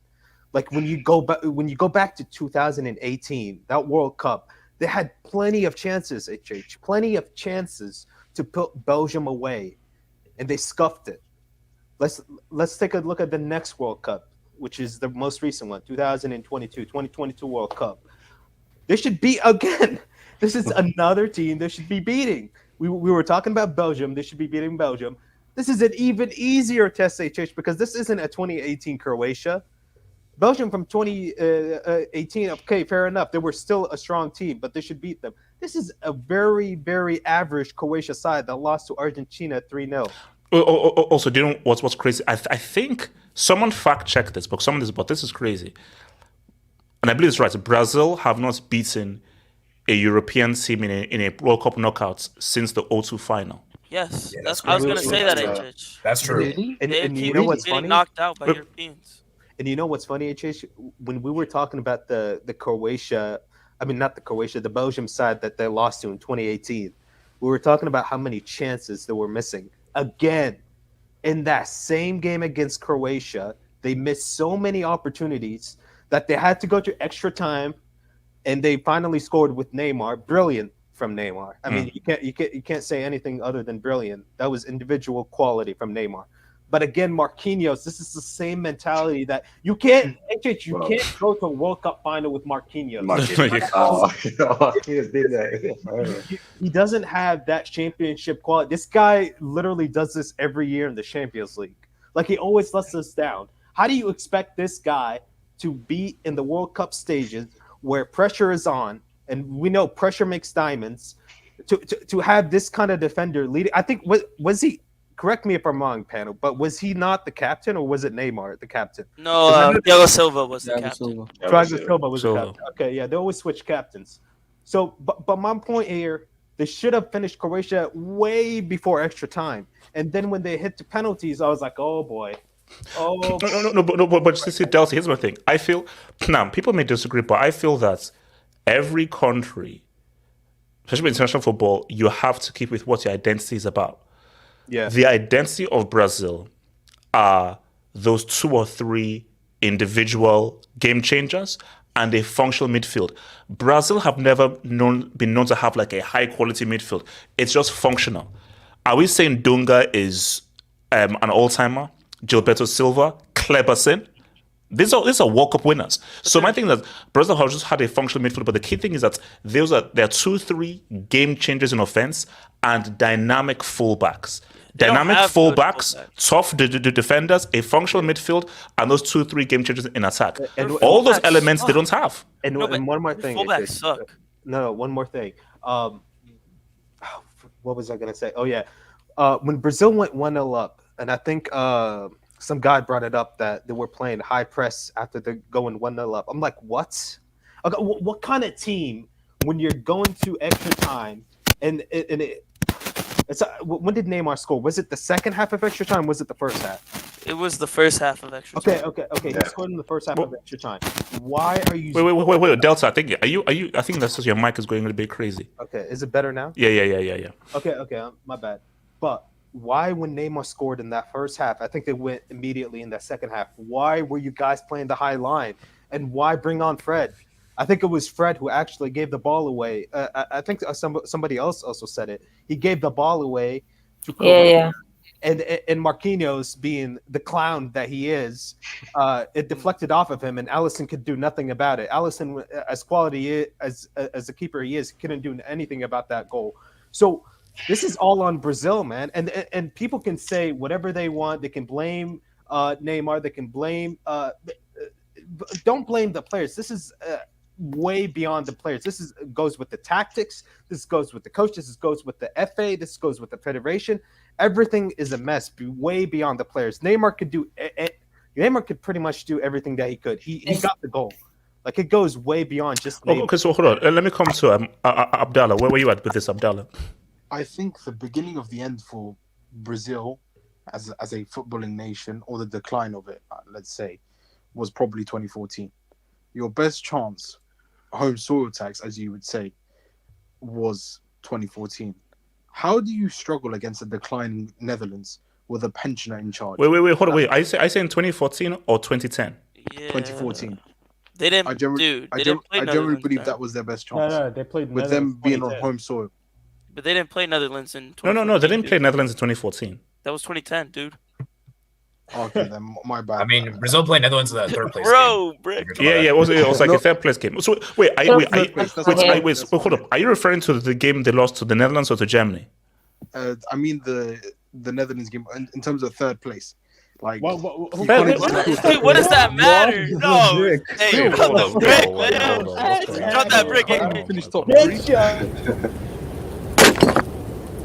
That's stupid. Nominated again, man. He's gonna be nominated. Okay, Abdallah, try again. Go again, Abdallah, go again. But seriously, for in terms of 2010 was my first World Cup. Dunga not taking Ronaldinho it was a mad decision. How can you not take one of the greatest number 10s of all time seriously to the World Cup? That makes no sense. That's a criminal offense, an absolute criminal offense. I don't get it, and I don't know what's happened to Brazil. Like, we look up to Brazil football. Not anymore. I ain't looking up to Anthony, bro. We've got Rafinha. We've got Fartinelli. We've got other players like flipping Bruno G. And football is dying, as we've been saying. Not even in terms of domestic, but in terms Blame of your manager, Pep. Blame your manager, Pep. Okay, wait, hold on. Let me come. So what's it? 87. What's the take of this whole Brazil thing, bro? 87. It's I think there's a lot of issues. I think there's a combination of almost everything, to be honest with you. And I feel like the World Cups in particular, we look at Brazil like they've I think for me the problem is that they don't really get challenged until like the quarterfinals, because like the group stage, the round of 16 has been pretty easy for them the last couple of editions. For example, I think in 2022 they had the group of Serbia, Switzerland, and Cameroon. Serbia were really bad defensively at that time, and Switzerland is, even as good as they are, they're usually it wasn't great. No, and Cameroon, that game didn't really mean anything. Like, they were already through. So, excuse me. And then South Korea, like Brazil should be beating. So I just feel like they haven't really been challenged the World Cup until like the quarterfinal phase. And I think what was it? I think Tony made this good point. As good as Brazil at talent is, I feel like it's only really been the attack. Like, I don't really know the other Brazil defenders that have been amazing. There's not really young, talented ones. I mean, many ones that come to mind. Thiago Silva's their best defender still, and I mean, he's 39 and he's retired from the national team. Yeah, and then their midfield, there's not really a lot of talent there. So. Yeah, I mean, so Edison, would you put it more onto the manager just needs to do better, or the talent just ain't there? Because a lot of people are saying it's the manager. I'm more so in terms of the players out there, because Brazil has always been about the individual talent. It's always been. I think the manager does have some blame, but I do agree that I think the players deserve more blame. I blame more on the players that and the players are just not talented. And do you guys remember when Brazil were playing against South Korea? They were literally doing dancing celebrations, and I think they were getting too arrogant. They were getting too cocky. No, but see, 87. I don't think that's an issue. Like, bro, like in 2002, they were dancing. So that whole samba thing's always been there. Look, if you're good enough, it's fine and everything to do samba, but 87, Richarlison shouldn't be doing samba dances, because we know that you can't back it up. Yeah, I'm pretty sure Richarlison did that dance. Yeah, well, I mean, like, I think dancing isn't a problem, but I think they overdid it. That's what I'm trying to say. I think they're too cocky. I'm with 87. They're just too cocky. Like Brazil, every World Cup, everyone's like, they're gonna win it, they're gonna win it, and then the Brazilian fans are like, we're gonna win it. But you know what I notice? This is the difference between them and Argentina in the 2022 World Cup. When Argentina went through tough times, whether it was Netherlands or France, the fans were always behind them. And this is going to go into the mentality of Brazil. With Brazil, whenever the games get close, the fans get silent and the team looks worried. The mentality of Brazil, they look weak. But the thing is that once they're pushed, they look weak. No, once you've been on top for such a long time, 5-time winners, nobody has won it five times. It comes to an era of arrogance. I'm sorry, they've earned that arrogance. Because I'm not saying they haven't earned it, but it's the fact that whenever they've been getting pushed around a little bit by a good team, they seem to crumble. The mentality isn't there anymore. But remember, this is the first time Brazil this is the lowest Brazil football has ever been. Yeah. It's the lowest that it's ever been in terms of just time. Everything stems to Germany. Like, Brazil have never been pimped or so. Just imagine like this. So imagine this supreme king that has been king and everything, and you get humbled. Completely humbled and embarrassed. Psychologically, mentality is very hard to recover from that. You get destroyed. Well, can I say something? Yeah, go for it. It is a go for it. And it's really interesting. I've heard this really interesting stat. The last time Brazil won a World Cup, they didn't even finish first in their qualifiers. And the last couple of qualifiers, they've always finished first. And I think they're thinking to themselves, okay, because we finished first, we're like untouchable. We have no mistakes in that, because they've gone unbeaten. I think the last 2 editions, and because they go unbeaten. Oh, sorry. Angela, what are you saying? No. 87 finish. Yeah. So, like, basically, I think they're like too arrogant, too overconfident. And as I said earlier, they didn't really get challenged the World Cup, in my opinion, until like the quarterfinal phase. And because like there's like a significant increase in quality from the quarterfinals to the round of 16, you guys would generally agree, right? Yeah. So like I just don't think Brazil have been really truly challenged, and I think some people are even saying in the comments here that they can't handle the pressure, the mentality, like they can't handle the pressure when things going tough. That's just my take. Yeah. So who else wants to talk to this? Does not even talk to. AR, go for it. AR.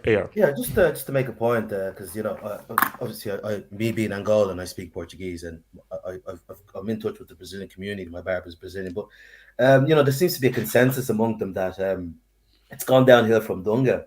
I believe it started going downhill after Zidane destroyed him in 2006. But the consensus that the Seleção and like the philosophy at grassroots and club level needs to change. Like they've mentioned that they feel that the clubs now, they're just tailoring players, like producing players just to make money and sell them to Europe, basically. So like feeder teams. Yeah. So there's basically, it's kind of like lacking, and they don't feel that the Seleção is a true representation of the country, because in their own league you've got like midfielders, and so there's a bit of all that happening out there. That's really how I feel about it. So I feel like they need to go back to the basics, do what Germany did a few years back, where they, ripped up the whole process and, started Look at the state of Germany now. Yeah, but I'm sure Germany will do that. But Germany do have the technical and the expertise, and like they're humble enough to sit down and say, okay, guys, we're trash. Let's start it again. I think in Brazil, there's a lot of politics and who's involved. And I think they're also starting to suffer from that thing our African teams suffer, where okay, here is a name, so he has to play. You look at Ghana and that guy there, that Crystal Palace striker. He who no. I use yeah. Okay, but who in Brazil are you talking about though? Like who are you talking about that is that player? Because I don't think it's Neymar. Why does Richarlison play? Why does Richarlison play? Because they don't. Who else do they have? They have a. Antonio, you can pick someone from the street or a favela, and they're better than Richarlison as striker. Richarlison as Brazil's striker is disgusting. That's an offense. I agree with you, but the problem is you have a guy who says, "I'm now out and out number 9. I really want to score goals." His other replacement, Gabby Jesus, who's like, Antonio, I just said, you can go to the streets of Brazil and you can pick a better striker than Richarlison and a guy who doesn't want to be a striker. Wait, hold on. So let me come. Danny T, talk to me, bro. Danny T. No. It's just super quick. Go for it. I think one thing that is overlooked, and I think the last person that just touched on it, is, and I'll ask the panel, and this is a question in search of a particular response, but we'll see if I'm right. When would you guys say was the last great Brazil team, like national team, the last great one? Wait, hold on. Great in sense of what, talent or achievements? Both combined. 98,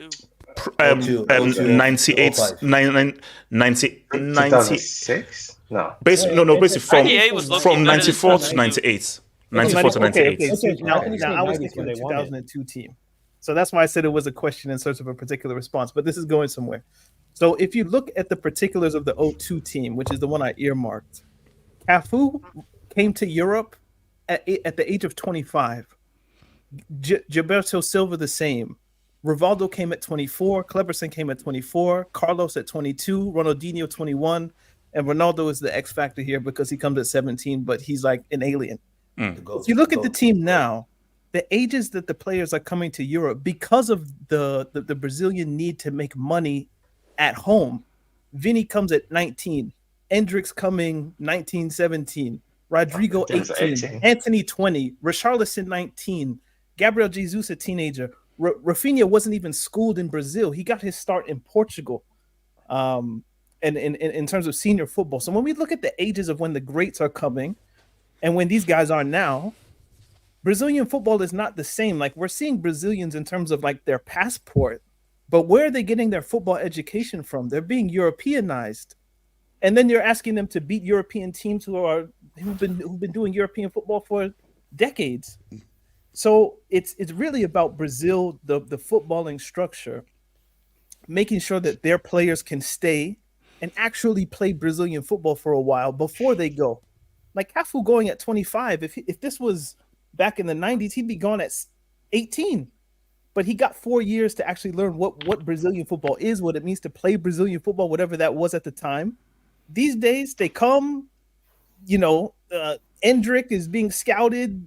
Chelsea are buying people left, right, and center. Manchester United are scouting. It feels like Real Madrid have every Brazilian known on the planet just in case they might be good at football, and then they scoop them up.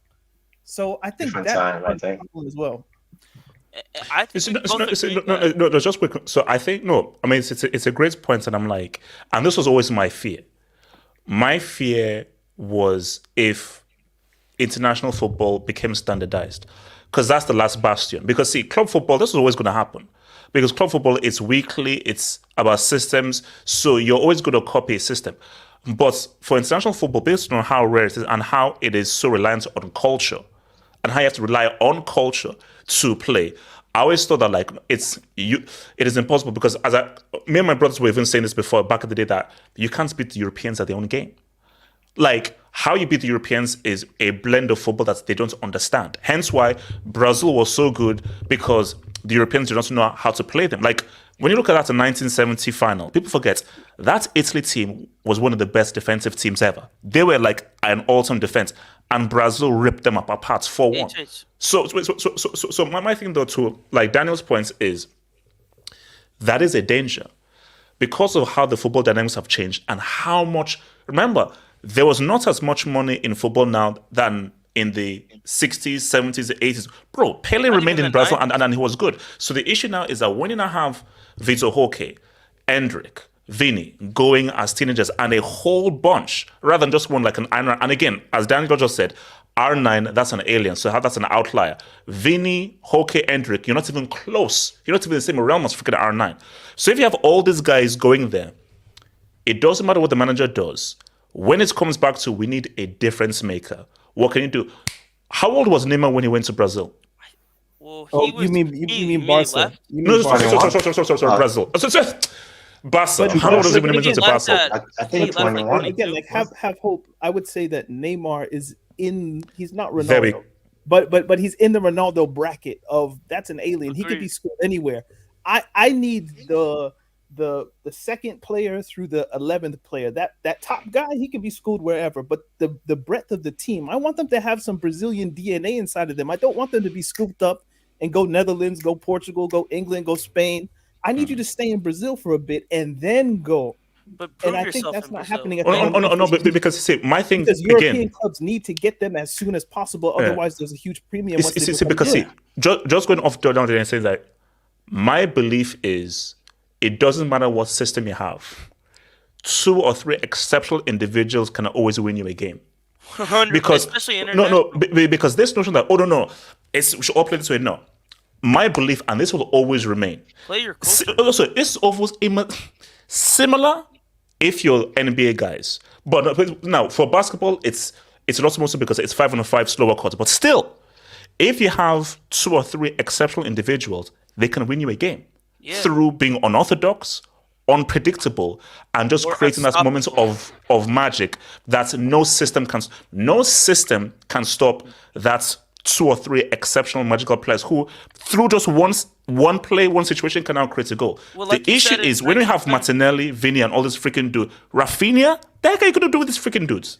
Well, see, also HH, what you mentioned, like in 1970, and I actually rewatched some of the final.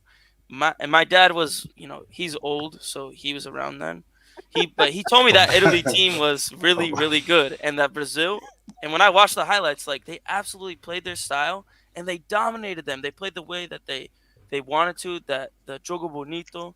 And I just think, like Talking Tactics said, they've lost that way. But also, like, yes, they need to stay in Brazil longer, but also you need to be successful in Brazil. Neymar, kind of like we mentioned, not saying he's as good as R9, the best striker ever, but he also proved himself in Brazil, and he was in the Ballon d'Or top 10, being a player in Brazil, and he wasn't just a player. He was winning Libertadores, scoring Puskas goals. He was amazing.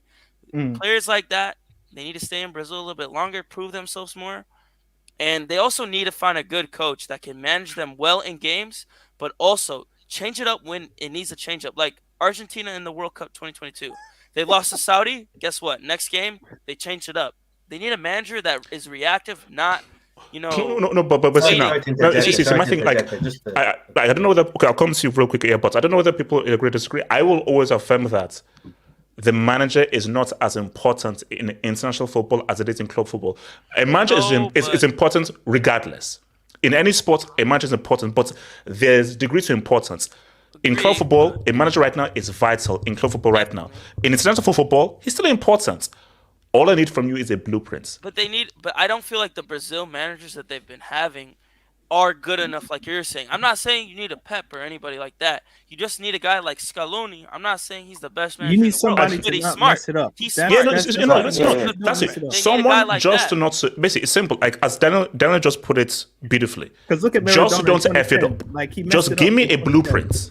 And bro, guys, are we saying Scaloni is like the best manager in the world? No, he's not. But he understands He just has he understands the right blueprints to maximize the players. Messi, Cook. And he's also with Brazil especially, and I think with Argentina. So with my country, Peru, we should have a manager from a different country because it's different for us. I disagree. Well, not for me. AJ, hold on. Let me speak on this. Peru's managers are horrible. They're horrible, like awful. But for Succeed and fail with your own. Succeed and fail with your own. But Not everyone wants to be Nigeria, man. For Argentina and But Brazil, you also they need need to a stand on their own. Just HH. a manager. Oh, HH. wow. Good selection. I have a question for you. Yeah. Go for it. Why is Vinny getting tattoos on his back of basketball players that he never saw in his life? No, those are just his legs. Like, what if these players just aren't? I mean, no. Okay. Why do you think that's an issue then? I just think, like, what if these players just aren't serious? Like, why would a Brazilian get back tattoos of basketball players on his back? Okay. Let me. Muhammad Ali was there too. I wouldn't Okay, so wait. My thing is my thing is that you can gain inspiration from people beyond football. So all that matters is sports is sports. A great sports person is a great sports person. Doesn't Richarlison have footballers on his back? Has that helped him any? Oh my god, I can't. But Richarlison is a special case. I think that don't look at tattoos. All that matters is what do you do on the damn pitch. Now, let's be real. Vinny has the talent. We know he has the talent because we saw what he's done for Real Madrid. But for some strange reason, he's not been able to translate that to Brazil. But the talent is there. Richarlison, the talent was never there. The talent was never there for Richarlison. But I always found it weird, like, how you have a grown-ass man painting another picture of a grown-ass man tattooed on his back. Like, bless his soul, Kobe Bryant, if he was alive and he saw Vinny's back and there was a tattoo of Kobe, what would your reaction? What would his reaction be like? It'd be very weird. You'd feel honored, bro. Do you know how many people have a Maradona tattoo? A lot of people have a Maradona tattoo. If somebody got a tattoo of you, how would you feel? Can you click on my? I would feel creeped out because I've not done anything to deserve anyone having a tattoo of me, bro. Come on, Delta. Delta. If you're Kobe, hold on, You Delta. have enough subscribers to where somebody out there does have. No. If they do, I'll feel weird. But put it this way, Delta.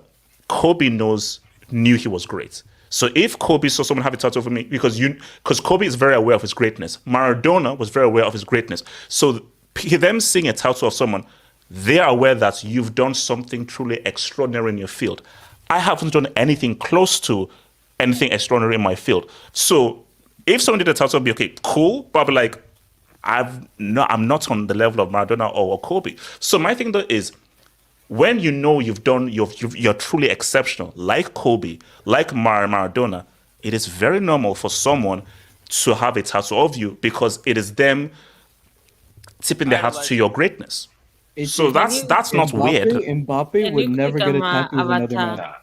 Mbappe would never do that because Mbappe would think he's the greatest he probably won't ever get tattoos, bro. That's a bad example. Like, some people don't believe in tattoos, some do. Yeah. I think, I'm not talking about tattoos. On your body, I have nothing just against focus about tattoos. others. I have nothing against tattoos.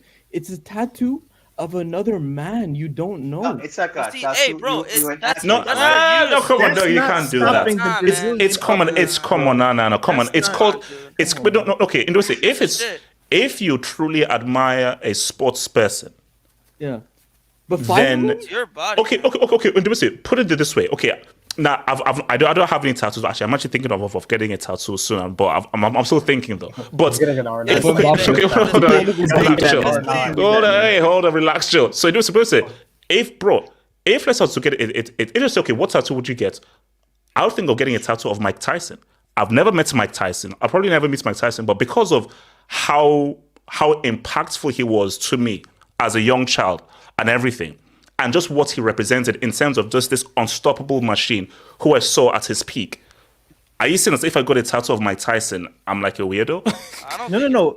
Like the problem with his analogy would be if you got a Mike Tyson tattoo and the football hut went down the tube. Like he's relating Vinny having tattoos to the Brazilian national team being bad. Like it's a stupid link. No. I'm not saying that. Okay, hold on. No. Yeah. Make it clear. I'm not saying that whatsoever.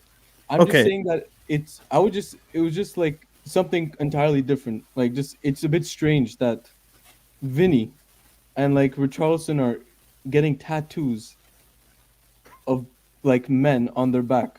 It's a bit, you're just looking at it differently. I wouldn't do that, man. But I wouldn't do it. Come on, dude. You have to admit, You're being too anal about it, man. Like, on the back, especially. Look at that. Yeah, so No. it's not that weird. Wait, hold up. Is that okay? Wait. Whose tattoos are those? Richarlison. Wait, hold up. Does he have a tattoo of himself? Yes. I think that's weird. That's crazy. No, come on, Smash, you're lying. This can't be real. This can't be real. Wait, hold on. So he has a tattoo of R9 Neymar and himself. Yes. And they put himself in the middle too. I think it's weird that he has himself on his own body. That's a okay. Now, Ichich, explain that. Explain that to me. I can't explain it, man. I can't. God. You guys know what the three dragons mean. The three dragons mean. There's the one clown dragon and two alpha males. I think it's weird that it has himself, but like honestly, it wouldn't matter if he was balling. Like, who cares what he puts on his body? If he was balling, no, I'm sorry. He puts himself in the same stage as Neymar and Arnold. No, hey, I agree with you. This is psychotic. Yeah, it's deluded. No, it's now. Indubitably, this is insane. Yeah. Like that is insane. No, for me, a tattoo of like an idol. Look, if you had a tattoo of Arnan and now here's the thing. Now this is weird though. I think having a tattoo of someone you play with in the same team, I think that's weird. Yeah, that is a little bit. Yeah. You see, now that's what it's because you see having a tattoo of somebody who is older than you and that's legendary. It's normal. That's more. How do you have a tattoo of your teammate? Yes. Wait, HH, you know what's funnier? Apparently, there's a rumor that Neymar paid him money to get him off his body. He said he gave him money to get rid of the tattoo. I don't know if that's true, but that's what I heard. Look, Lord only knows, man. Okay, let me hear this quick, Dominski's man. Shout out to Daddy Us. Brazil, Germany, France took advantage of medieval football bomb year. Oh, they stop it, you hater. Daddy Us again. HH was caught effing Astridge. Okay. All right. Thank you, man. Jess 3. Apparently, it's a fake report. No. Okay, no. I would already look at it because I just wanted to have the convo. I want to have the convo because it's a wider convo I want to have. If Barca is up, Brazil is up, smash and grab Madrid. 2 thumbs down. Huh? That doesn't make no sense. No, okay. Shout out to that. It was half of Snow Bonnie. Miss Bitch Nation. Arnan was at PSV at 17. Miss B, don't Miss B, just ignore him. No, Miss B, neither do I. Miss B, just ignore the guy's a clown. Ignore him. Daddy Us, Madrid smash and grab destroyed Brazil football heritage. Oh, hold on. Have you seen that video on Twitter where, like, it's a cartoon where Perez has like a net and kids. That's messed up. That is so. It's because it's the market. Inflation. Chasing kids through the favela, like, bro, that's crazy. HH, I'm glad you saw that too. That oh, is crazy. bro, that's messed up, man. That's messed up. Shout out to ads. Brazil haven't hacked PNP error yet. Once they strike that balance, it'll be okay. Tech PNP needed in equal parts to win the World Cup. Argentina struck the balance at one. What? What's no? Do you know what? Are you on about? Okay, they're not no. at all. You know, HH, can I add one more point? Yeah, go for it. And maybe you might be able to add this because you're a Nigerian, but it seems that in Nigeria they have too many strikers. There's something culturally in Nigeria where I want to be the number 9. I want to be the goal scorer. There's something about scoring goals clearly in Nigeria that they just produce too many. In Brazil, I feel like they've gone maybe too far with the creative flair type player, number 10, Neymar, Pelé. Like, where are their strikers? Like, it's just a cultural thing in Brazil that they don't have that number 9. So I don't know if it's a PNP thing necessarily, but they do need greedy bastards. Because the last best striker they had was 25 years ago? Actually, no. Shout out to Luis Fabiano. Luis Fabiano was good. Luis Fabiano was good. Where's their fullbacks though? Where's the fullbacks that are? That's another one. Wait, hold on. So shout out to Albert Cardenas. Can confirm Peru's best manager was Brazilian. Yeah, sorry. Peru's best managers are Argentinian, Brazilian, or even Uruguayan. Sorry, Peruvian managers. We can't stay with our own HH. They're horrible. They don't get us to the World Cup. Shout out to Miguel Rabinez, another Peruvian, I believe. HH, I agree with what that guy said about Peru. And it's the same for the US national team. Peru's managers are awful. Peru will return to the World Cup with an Argentinian manager. 100%. But no, I still believe succeed and fail with your own man. Stop. Reynoso was our last manager. He was a clown. See, we're not Argentina and Brazil. If we were, I think it depends which one you get. Yeah. Wait, hold on. I don't understand this job. Let me read this job. Angel CFC. HH, get Mike Tyson tattooed on you before he gets exposed on the Epstein list. Now, let me break this down. So I get the tattoo and it gets exposed. And when someone says, yo, you have him on your, I'll be like, oh, I did it before he was exposed. No. So me getting it before it's exposed, how does that change anything? Just thank you for the dub and move on, bro. No, but I just say like come on, Edge. Like if I have him, it's and better than getting let's hope he's not exposed. After he gets exposed. I still have an Epstein guy on. Actually, you know what? I didn't want to touch that whole Epstein thing. No pun intended. Maybe that's what he wants.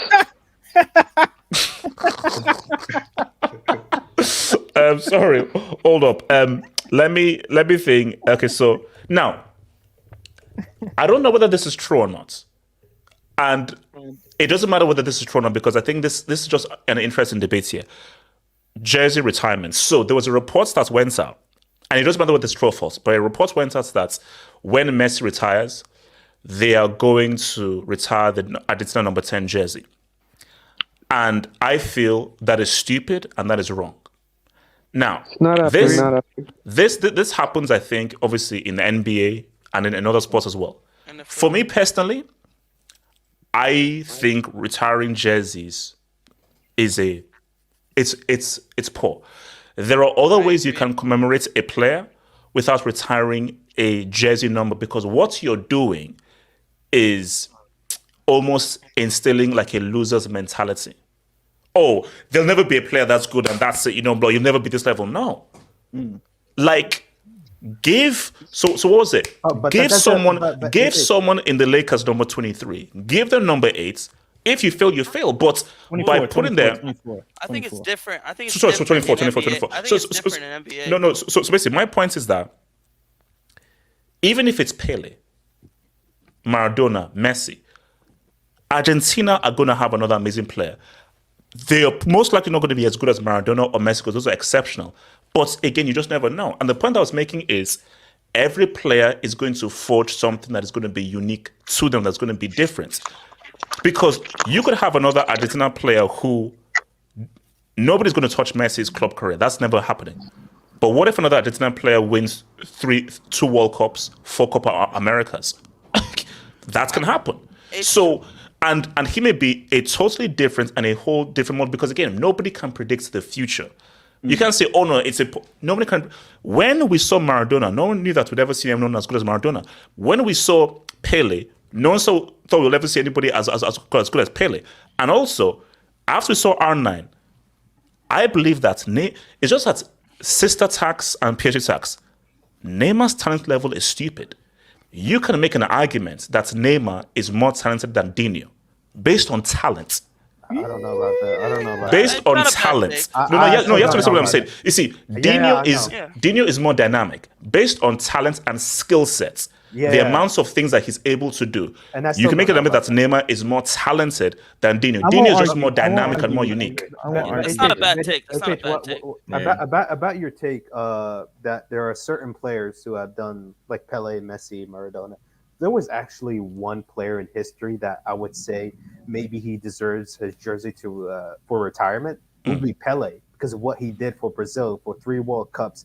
I feel like it should have been done. Okay, but Delta, why though? Okay, but Delta, okay, why? Go for it. Explain why. Yeah, what he did as a teenager and the fact that he won 3 World Cups, you can say 2 or 3. The guy basically made Brazil what Brazil is today.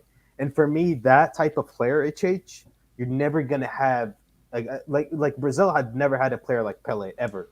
And they won't have a player like Pele ever, because it's what he did as a 17-year-old will never be replicated again. And my thing is, but my response to that is this is my response. So it's not about replicating, because you're right. You can't replicate what Pele did because he was a pioneer. But it's about helping the team. So a player who takes a number 10 jersey, you see, sports is a bit physical, but it's mostly about mental and psychology. So a Brazilian player taking that number 10, knowing what that player does, he now knows that, okay, there's a certain level of expectation. This ain't wearing wearing the number 7 jersey, number 6, this number 10 jersey, it's so important. There's now a level of expectation that is needed, and now I am now required to play at a certain level based on how important this jersey is. So it can only be important. So when you now give this to Neymar is like, I'm wearing Pele's jersey. So when I step on this field, I have to, like my mentality has got to be in a different level based on what this shirt means. That can only help your future generations. But hold on, Antonio. My thing is, I agree with your statement about R9 jersey shouldn't be retired.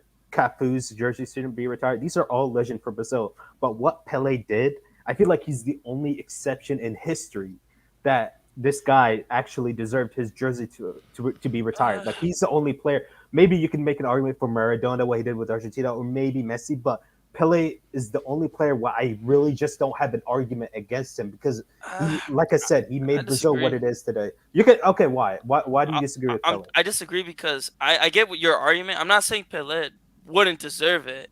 And besides, Brazil already did try to retire his number, I think, but they blocked it. I just think in football, you shouldn't retire numbers because it's like if Barca retired the number 10 because of Messi leaving. I don't think you should. It's about let players create their own legacy. I kind of view football kind of like, there's Pelé, and then the number 10 keeps going. So it went to Zico, and then it went to other players. Sorry, real quick. Sorry, Mods. Can you please give Tone like a 5-minute timeout for Tone? 5-minute timeout. Man, we really 5-minute timeout. 5-minute timeout. Sorry.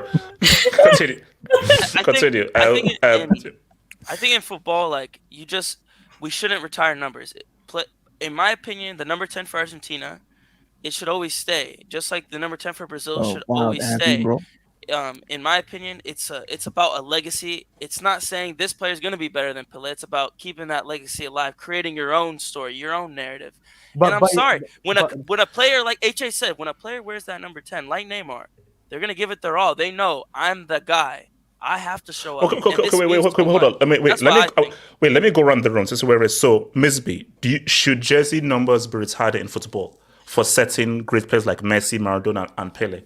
Like, for me, I don't think so, because a number is just a number. Because look, if a player like Pele, unless he did something like really great, like stop the war or something like that, like Drogba, and then in that case, maybe you should retire that jersey.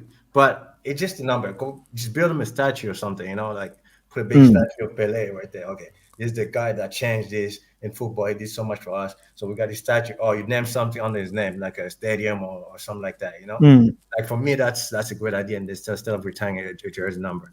Because look, like Messi number 10, they gave it to Ansu Fati, and then all that, all that stuff that it's heavy jersey, number 10 because he knows that Messi had it. So it's gonna keep troubling his mind and trying to perform like him, but it's not at that level. So for me, just let him, just tell him it's just a number. Just do your best and give your all. Don't worry about like this being Messi's number. Because I feel like that's why leave all that retirement to the NBA. Because in football, I feel like number shouldn't be a problem. We know Pele wore number this number 10, but you Neymar or you this player now, just play as you are now, as you yourself. Don't worry about just the weight that the number comes with. So for me, I'm not really with entire numbers. I gotta leave because I gotta do something. So all right, shout out Bisbee, peace out, take care, bro. Good luck to Congo. Good luck to Congo at AFCON. We need it for sure. Hey, hopefully we'll meet. Shout out Congo, man. Wait, AR. What do you think? Do you believe in Jez retirements? No, I think we should leave it to American sports. But I do feel, just to quote you, what you've said many times, I do feel now that the Argentina number 10 in particular, it might have taken on a new, completely mythical kind of dimension to it. But it's almost a heavy number, a heavy jersey now, especially with what Messi's done. And for me, I'm kind of 50-50 with Messi in the sense that after he gave that, I don't know if he's watched it, an interview with Zidane, and he understands the responsibilities and what that number, not for Barcelona, but for what Argentina tells. And you could tell that he almost said it without saying that at one stage, even he felt that number was too heavy for him, the responsibilities. So maybe retire it, or as one of the comments that flew by, maybe put it on hold, or to earn the number 10 jersey for Argentina or for Brazil, you need to you need to earn it, or you need to have some sort of a record. But that's where I stand on that. And on that note, have a good night, lads. Take care, bro. Peace out, bro. Take care, bro. Nomad, where you at with the Jez retirements in football? Yeah, there are traditional jersey numbers, number 7, number 9, number 11, number 10. I don't think they should be retired. If you have some odd number, you want to take it, play in it, and then, if the team wants to retire the number, then fine. Like number 23, number 26, or something like that. Then it's fine. But I think traditional, like the number 9, number 10, number 7, I don't think these, because a lot of talented players have worn that jerseys, So I don't think it should be retired for anyone. What's it called? Indubitably. Yeah, so no, it shouldn't be retired whatsoever, because there's two things. One is it's the tradition of the number 10. Think about all the young kids who are who watched that World Cup that Messi just had and be I want to do something like that for the country. I want to wear the number 10 and do something like that for my country. But the thing is this, it's not the number 10 for Argentina. It's not Messi's number 10. It's Argentina's number 10. The number 10 does not belong to Messi. It belongs to Argentina. Because if you retire it because of Messi, then that's a disrespect to Maradona as well. Because you didn't retire. No. They tried to. No. They tried. No. But Indubitably's points. That's the point. If you didn't retire it for Maradona, and you did it for Messi, so much respect to what Maradona did. They tried. Wait, hold on. But let Indubitably lie. Let him explain. Let me explain. Yeah, but okay, if that's the case, okay, I understand. But to me, it's not Argentina. It's not Messi's number 10 or Maradona's number 10. It's Argentina's number 10. And then Maradona wore it, and then Messi wore it. And this tradition should continue so other kids can grow up and then take that responsibility. But I do agree with somebody just said it a few minutes ago, or a few seconds ago, that you shouldn't be handing out the number 10. You shouldn't be just giving it away. You shouldn't be Rodrigo wants the number 10 from Neymar after he's done. The number 10 should be something special, and you should wait out for it until you get a proper talent. You know what I mean? Yeah, no, it's true. No. I mean, so what's it called? Let me, Samasi, what's your view on this jersey retirements? You shouldn't do it because maybe it's gonna be hard. Maybe there's gonna be a next player who's even better, and that's more for Argentina. and he doesn't get to wear the number 10, even though he has all the stuff for Argentina and won the World Cup for Argentina, and he can't wear it because it retired with Messi. No, you shouldn't do it. Yeah, 87. So do you just mean like jersey numbers in general, or just number 10 in particular? Oh no, any jersey number. But obviously, I think the ones that are very key is, of course, the Argentina number 10 because of Messi and Maradona, and of course, the Brazil number 10. So really, everyone is but again, so if someone like, based on what Messi and Maradona has done, would you say, oh, you have to retire the jersey based on what these two players have done for that number 10 jersey for Argentina? No, I don't think you should retire, because at the end of the day, football it's bigger than one player, right? And it should always be something that for the team, right? So as people are saying, like, even if the chances are very low, there still could be someone that could eclipse Messi, and that kind of thing. And as other people said, there's other ways you can commemorate the players. You can build a statue for them. I think for Napoli, they renamed their stadium to the Maradona Stadium. Yeah. So you can change. There's other ways to commemorate. So you don't have to retire the jersey. Danny. No, I agree with the panel. I think in this particular instance, retiring the 10 because of Messi is more just about the deification of Messi. And he won them a World Cup or helped win them a World Cup. So this is something that we can do in the immediate future to honor what that means to us. But the ramifications of what that means is that in the same way that Maradona being number 10 probably inspired Messi to wear it, there's some kid out there who would like to aspire to be the number 10 one day. But now they wouldn't have that opportunity to aspire to be the number 10. And what does that do to the knock-on effect? Now maybe someone might say, well, numbers are just numbers. But we know in football, numbers aren't just numbers. Like, the numbers mean something and they hold some weight. Sorry, real quick though. Do you agree with jersey retirements in the NBA? It depends on what the player means for the team. It's a different culture in the United States. There's rafters, there's banners, there's a whole host of things. Like, if you look at the Boston Celtics, there are probably 20 numbers that you can't wear, like 00, 1, 2, 10. Like, there's a whole bunch of them that are retired. And in that context, it makes sense because it's the United States. But with football in particular, where a number 1, we know that's a goalkeeper. A number 3, we know that's a left back. A number 10, we know what that player is. A number 9, we know what that player is. Like, the numbers hold some level of weight. Even if we look, and not just 10, if we go to Manchester United and we look at what the number 7 shirt means, that would be like saying, because George Best was the greatest, Manchester United retire number 7. I believe in Sporting, Cristiano was wearing jersey number 28. We would have never got CR7 because he wouldn't have been able to wear it. He would have had to wear some other jersey number when he got to United. So I do think that I understand why Argentina would want to do it. They retired Maradona's number for 17 years. But from 1974 to 1993 or the 94 World Cup, nobody could wear it, or they just didn't issue it. But then there was some issue with FIFA where they decided that, we have to have numbers 1 through 23 because those are the squad numbers. And I think it was Ortega might have been the first one to get it. I think. Yeah. Ortega. So I understand the wanting to do it, but you can honor Messi as long as he doesn't mess up and he's not caught on some list or in some private action.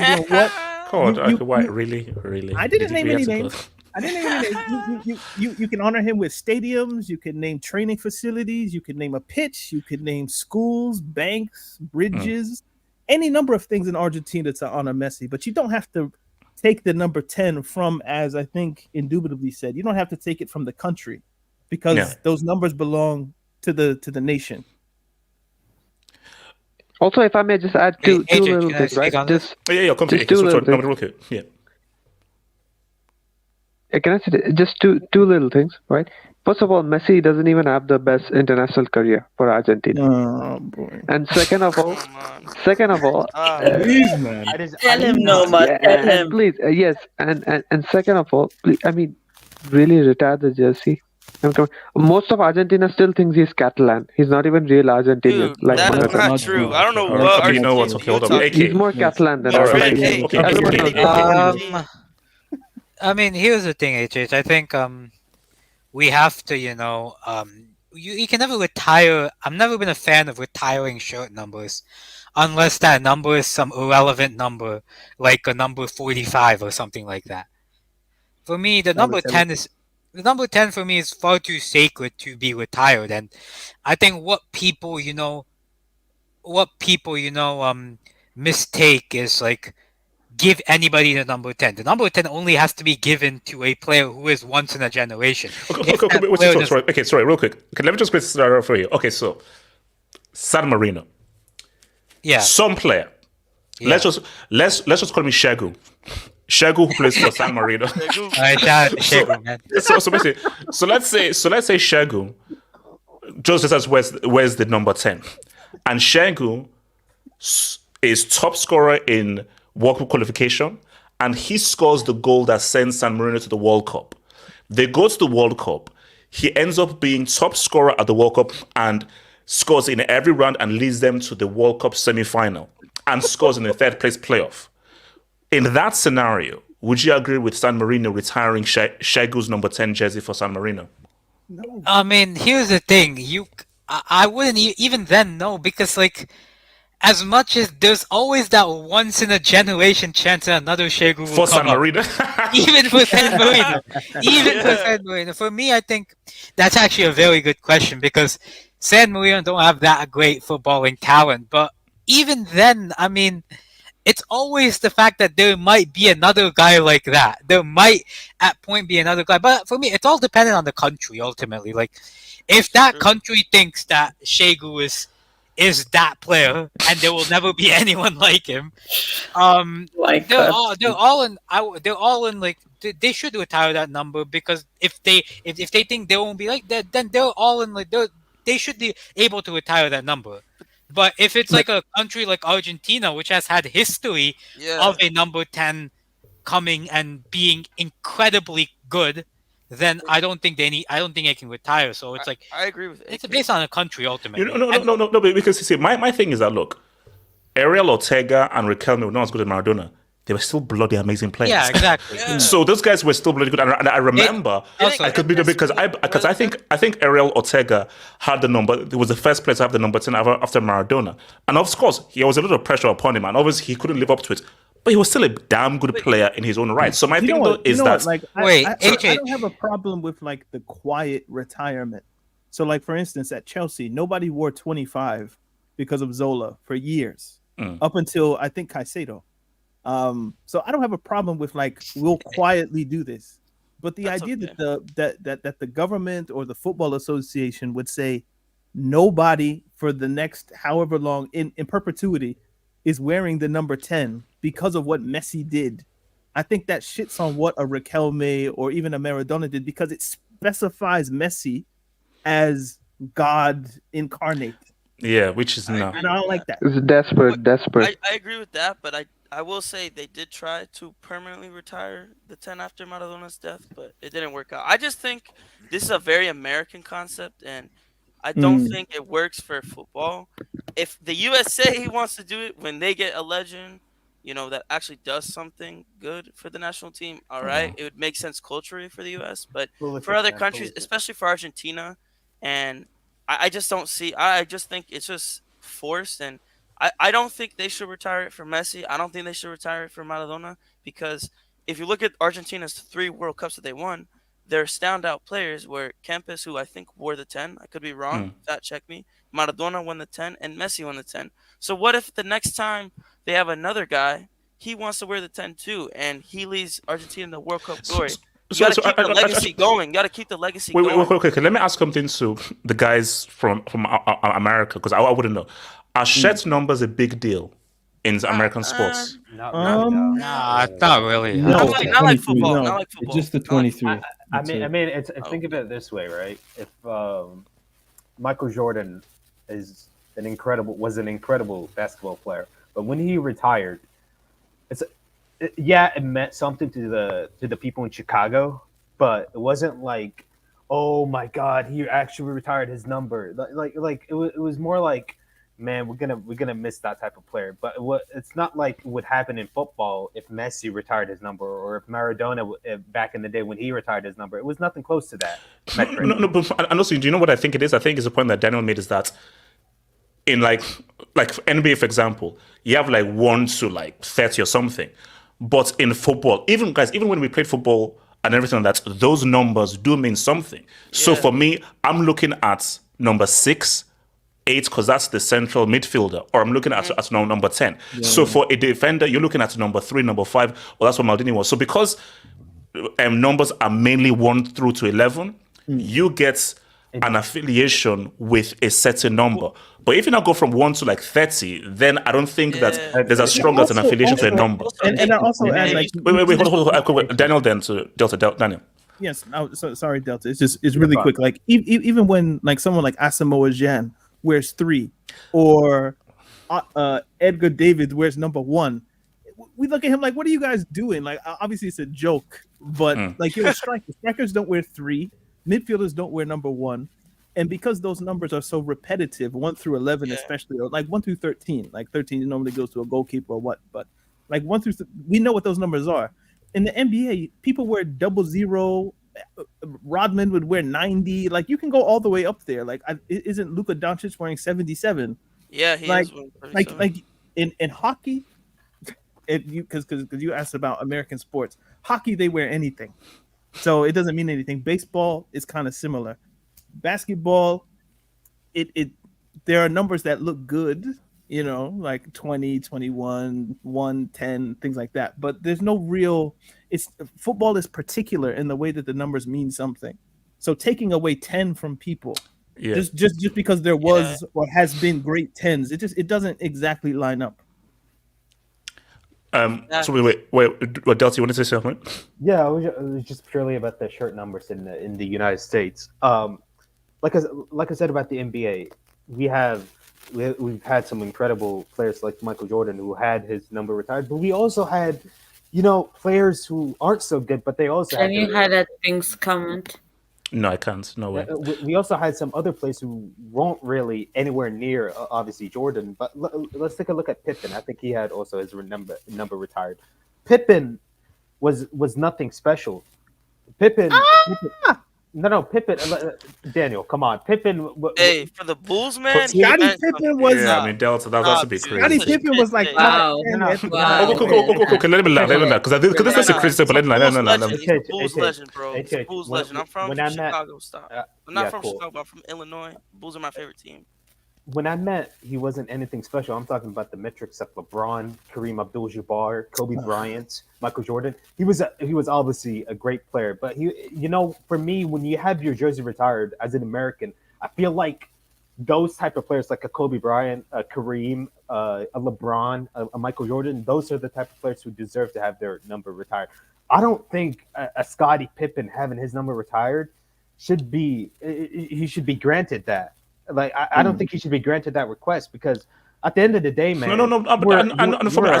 I think it's down to the team. So I think just like if you've made, since there's a culture of jersey retirement in American sports, and for a particular team, if you did something exceptional, Chicago Bulls, they've only won 6 championships in their entire history, and he was a major part of those 6 championships. That's the only ones that they've ever won. HH and Daniel, you would never come over here and tell me that Scottie Pippen was an elite basketball player. Yes, I would. Yes, he was not. He was an MVP candidate in the 1993-94 season when Jordan was playing baseball.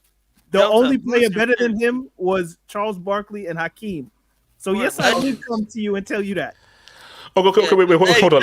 Wait, let me quickly take this because that's going to be a major debate. So shout, Wing, who is Chelsea buying? We need to win the transfer title. Okay, all right. So Wing, I'm not even addressing that AVI, bro. Jordan Henderson. Wait, Albert Cardenas.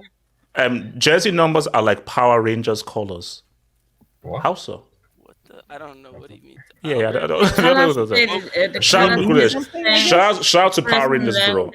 Shout out to Power Rangers. I recently found out that Those clips are from a Japanese cartoon, so they liked me when I was a kid. Pricks. Wow. And the Blue Ranger was always the best. Rodney Antoine. Oh, I have an opinion on this. I have a big opinion. Wait. H, genuine question. Who do you think is generally the best player in the world right now? I'm also talking about players in their prime right now. You see, my thing is that talents are based on form. Based on form, recent form, it's between Griezmann and Bellingham. No, not at all.